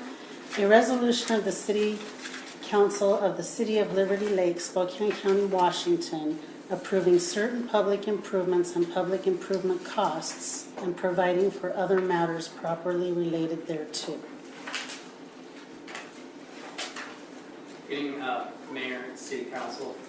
So tonight I just went over a brief presentation or overview of the TIP and LIFT in relation to this resolution. This resolution is the projects that Bluestone, the city have identified that are priority for us for TIP LIFT reimbursement. What I wanted to update you is just a quick summary on TIP and LIFT, and then kind of financial picture, so you know that the $40 million project was identified in here, how the financial picture for the TIP and LIFT work in relation to those. So the TIF portion, the acronym is what it refers to as tax increment financing. It's not a very exciting name to have. It was created late in 2005. We created a base year 2006, and what that base year means is that they measured the increment that it grew from property tax over that. So TIF is tied specifically to property tax. So of that increment that grows, 75% of that tax goes into what we call TIF today. There's 3 taxing districts involved between us, the county, and the Spokane Valley Fire Department. So that's important to know when this does expire here in 2021, that this money that's supposed to be, that is to spend on public improvements or for the match is not new revenue. It's property tax that we would have been getting if we didn't enter this TIF. So Spokane Valley Fire Department would get their portion of this TIF, or this property tax back in 2021, as well as the county. So that's really quick. Any questions on TIF? So if we expire in 2021, does that mean in 2022 that property tax that was going to TIF goes to our general fund? Correct. And goes to Spokane Valley Fires. Right, yeah. Taxing, so each of them. I get that, Yes.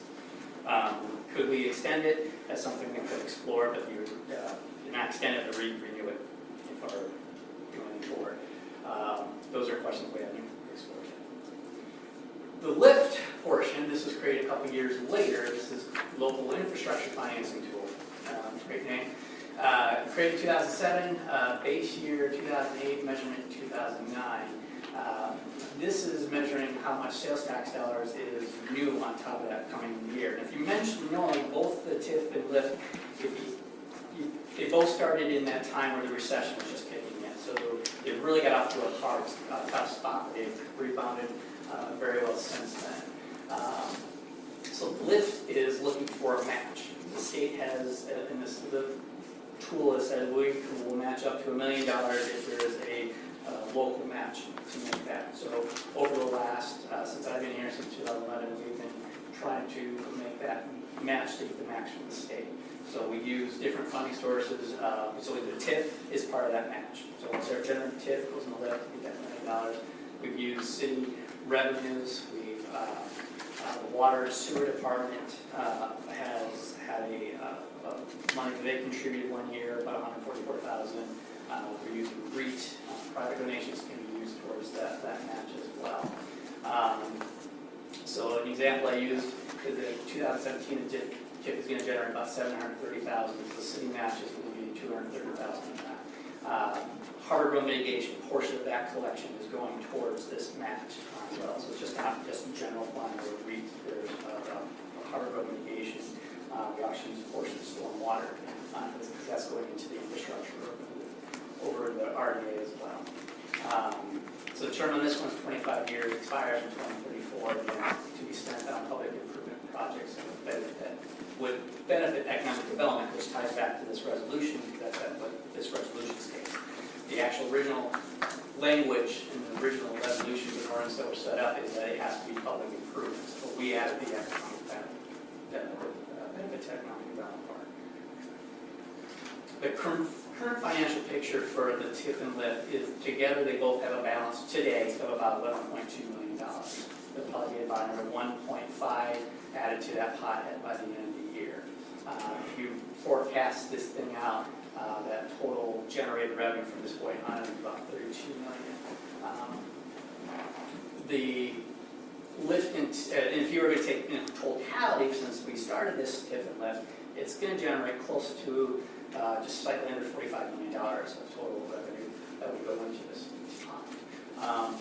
The current resolution identifies $40 million in the public improvements, but remember that $26.5 million is for the Henry, or the whole interchange for I-90. And that's not saying that $26.5 million would come from lift. We're just identifying the total project as a whole. The lift is a potential source to help match whatever that total project would be in totality. If you're looking at the projects listed in this resolution, we come out about $9.2 million is projected to be done this year. That includes $4.5 million Orchard Park. I know what we talked about approved is only 3.1, but I want to identify the entire project. And as today, what I understand the entire project to be is 4.5 million, based on the information. That does not mean that we have $4.5 million park. We have 3.1, but I want to make sure the entire project is identified. So 9.2, and then if you're asking, well, do we have enough money in the TIF and lift to pay for 9.2 or 1.2 there? So. All right, say that again, please. So if I'm saying the resolution identifies $9.2 million in total projects that could potentially be done in 2018, do we have enough money in the TIF and lift to reimburse that? There's right now currently 11.2 today. Plus another 1 point something you said that'll be in by the end of the year. End of the year.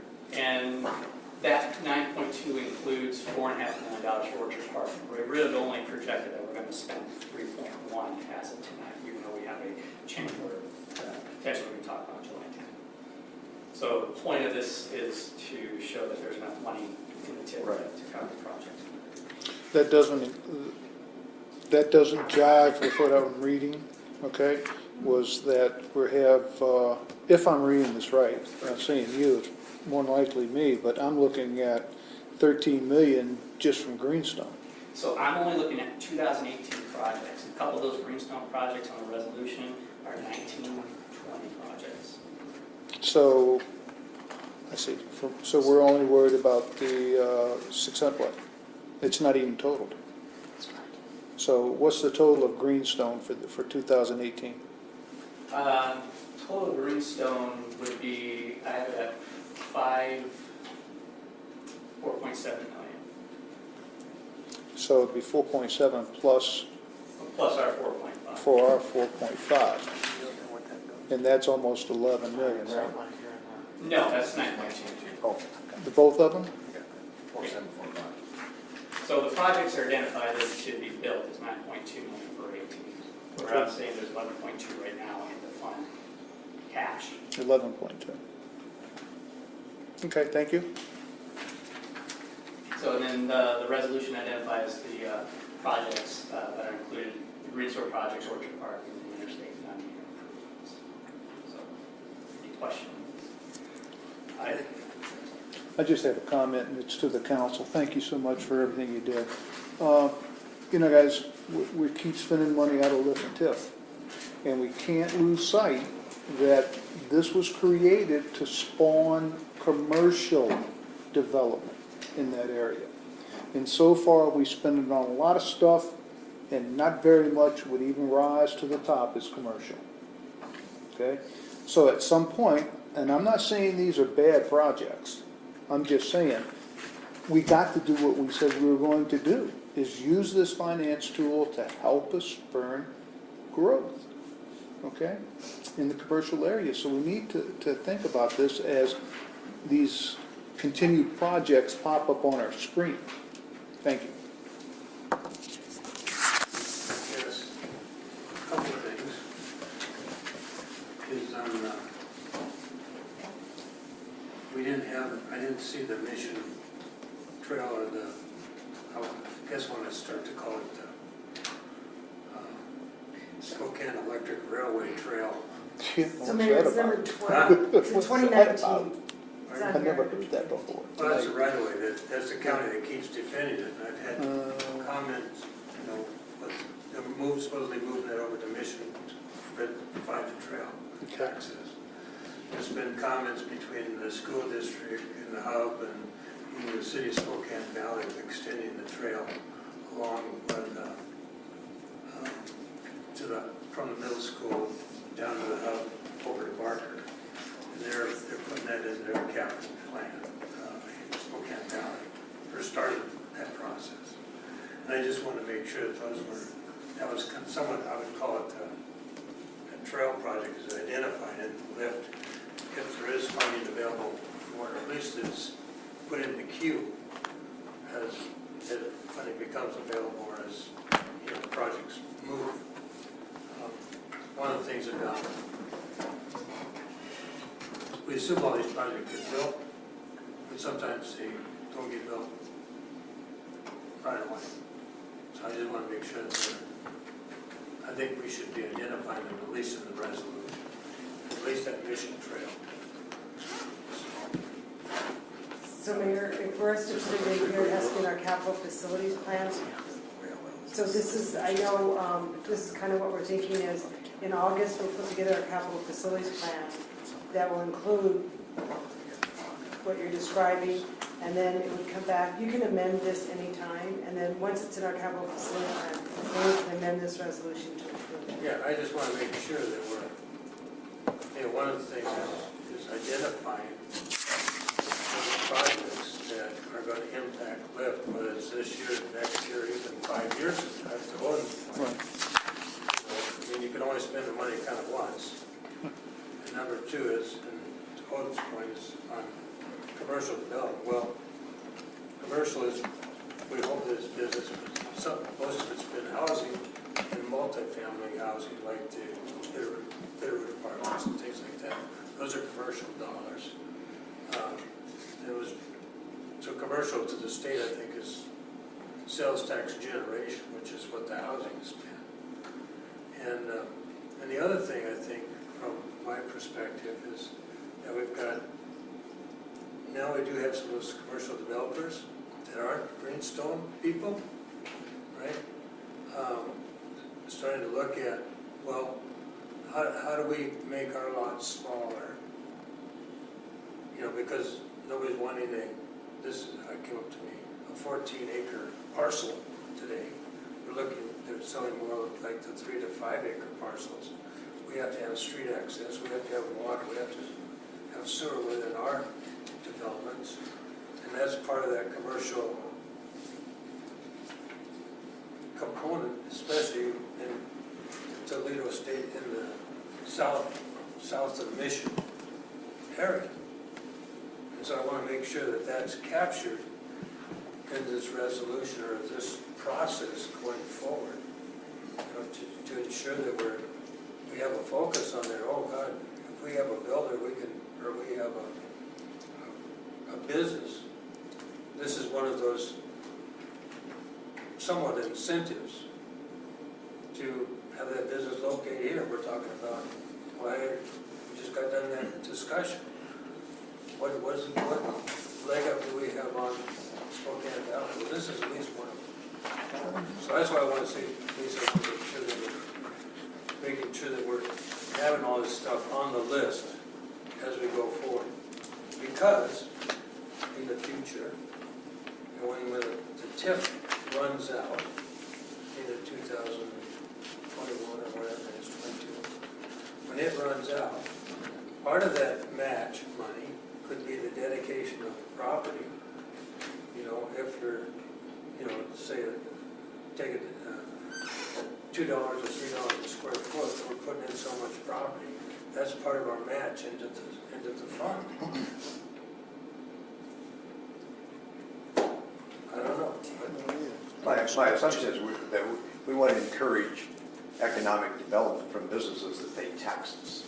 Oh, really? Yeah. We like economic development. Business pay taxes. Right. Exactly right. Not non-paying, not non-tax paying business. I understand. Property tax, great. Very good. Sales taxes, whatever. Thank you, Utility Mayor. taxes, Sales tax. you know, fees, all sorts of stuff. And especially with the school, because they do pay these retail sales tax on that school.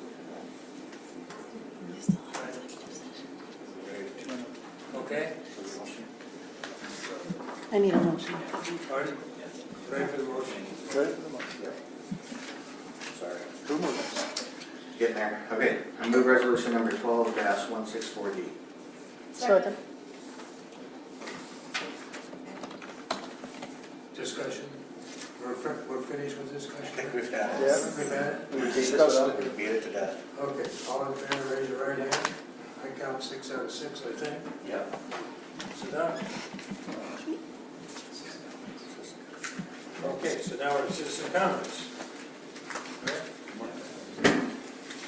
So, those that have not lost hope, you have a minute? Thanks for I sticking guess I have one comment to make as a citizen, and it's on behalf of a citizen that had to leave. Because he wasn't feeling well. And so Pecos, our chihuahua, has been to well over 300 council meetings. But this is probably his last one. So I did want to make a special note. He loved being in the city of Liberty. There's, like my dad used to say, is it a problem that money can't solve? And if it is, you got a problem. With that, we're in it.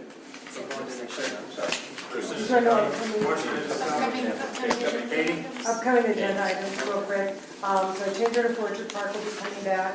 We have a workshop on Trailhead Master Plan. Councilmember Kennedy will be wants to share some ideas that he has.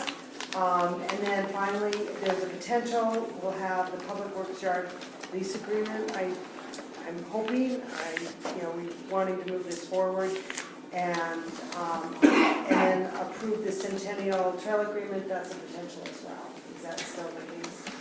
Okay, so we have two potential items. Based on the specific topic of conversation for the executive session, I'm going to excuse myself. Okay. Okay, so we're going to go to executive session. No more than, I'd say 10 minutes at the most. 9:32 again, personnel related issues. Thank you, council.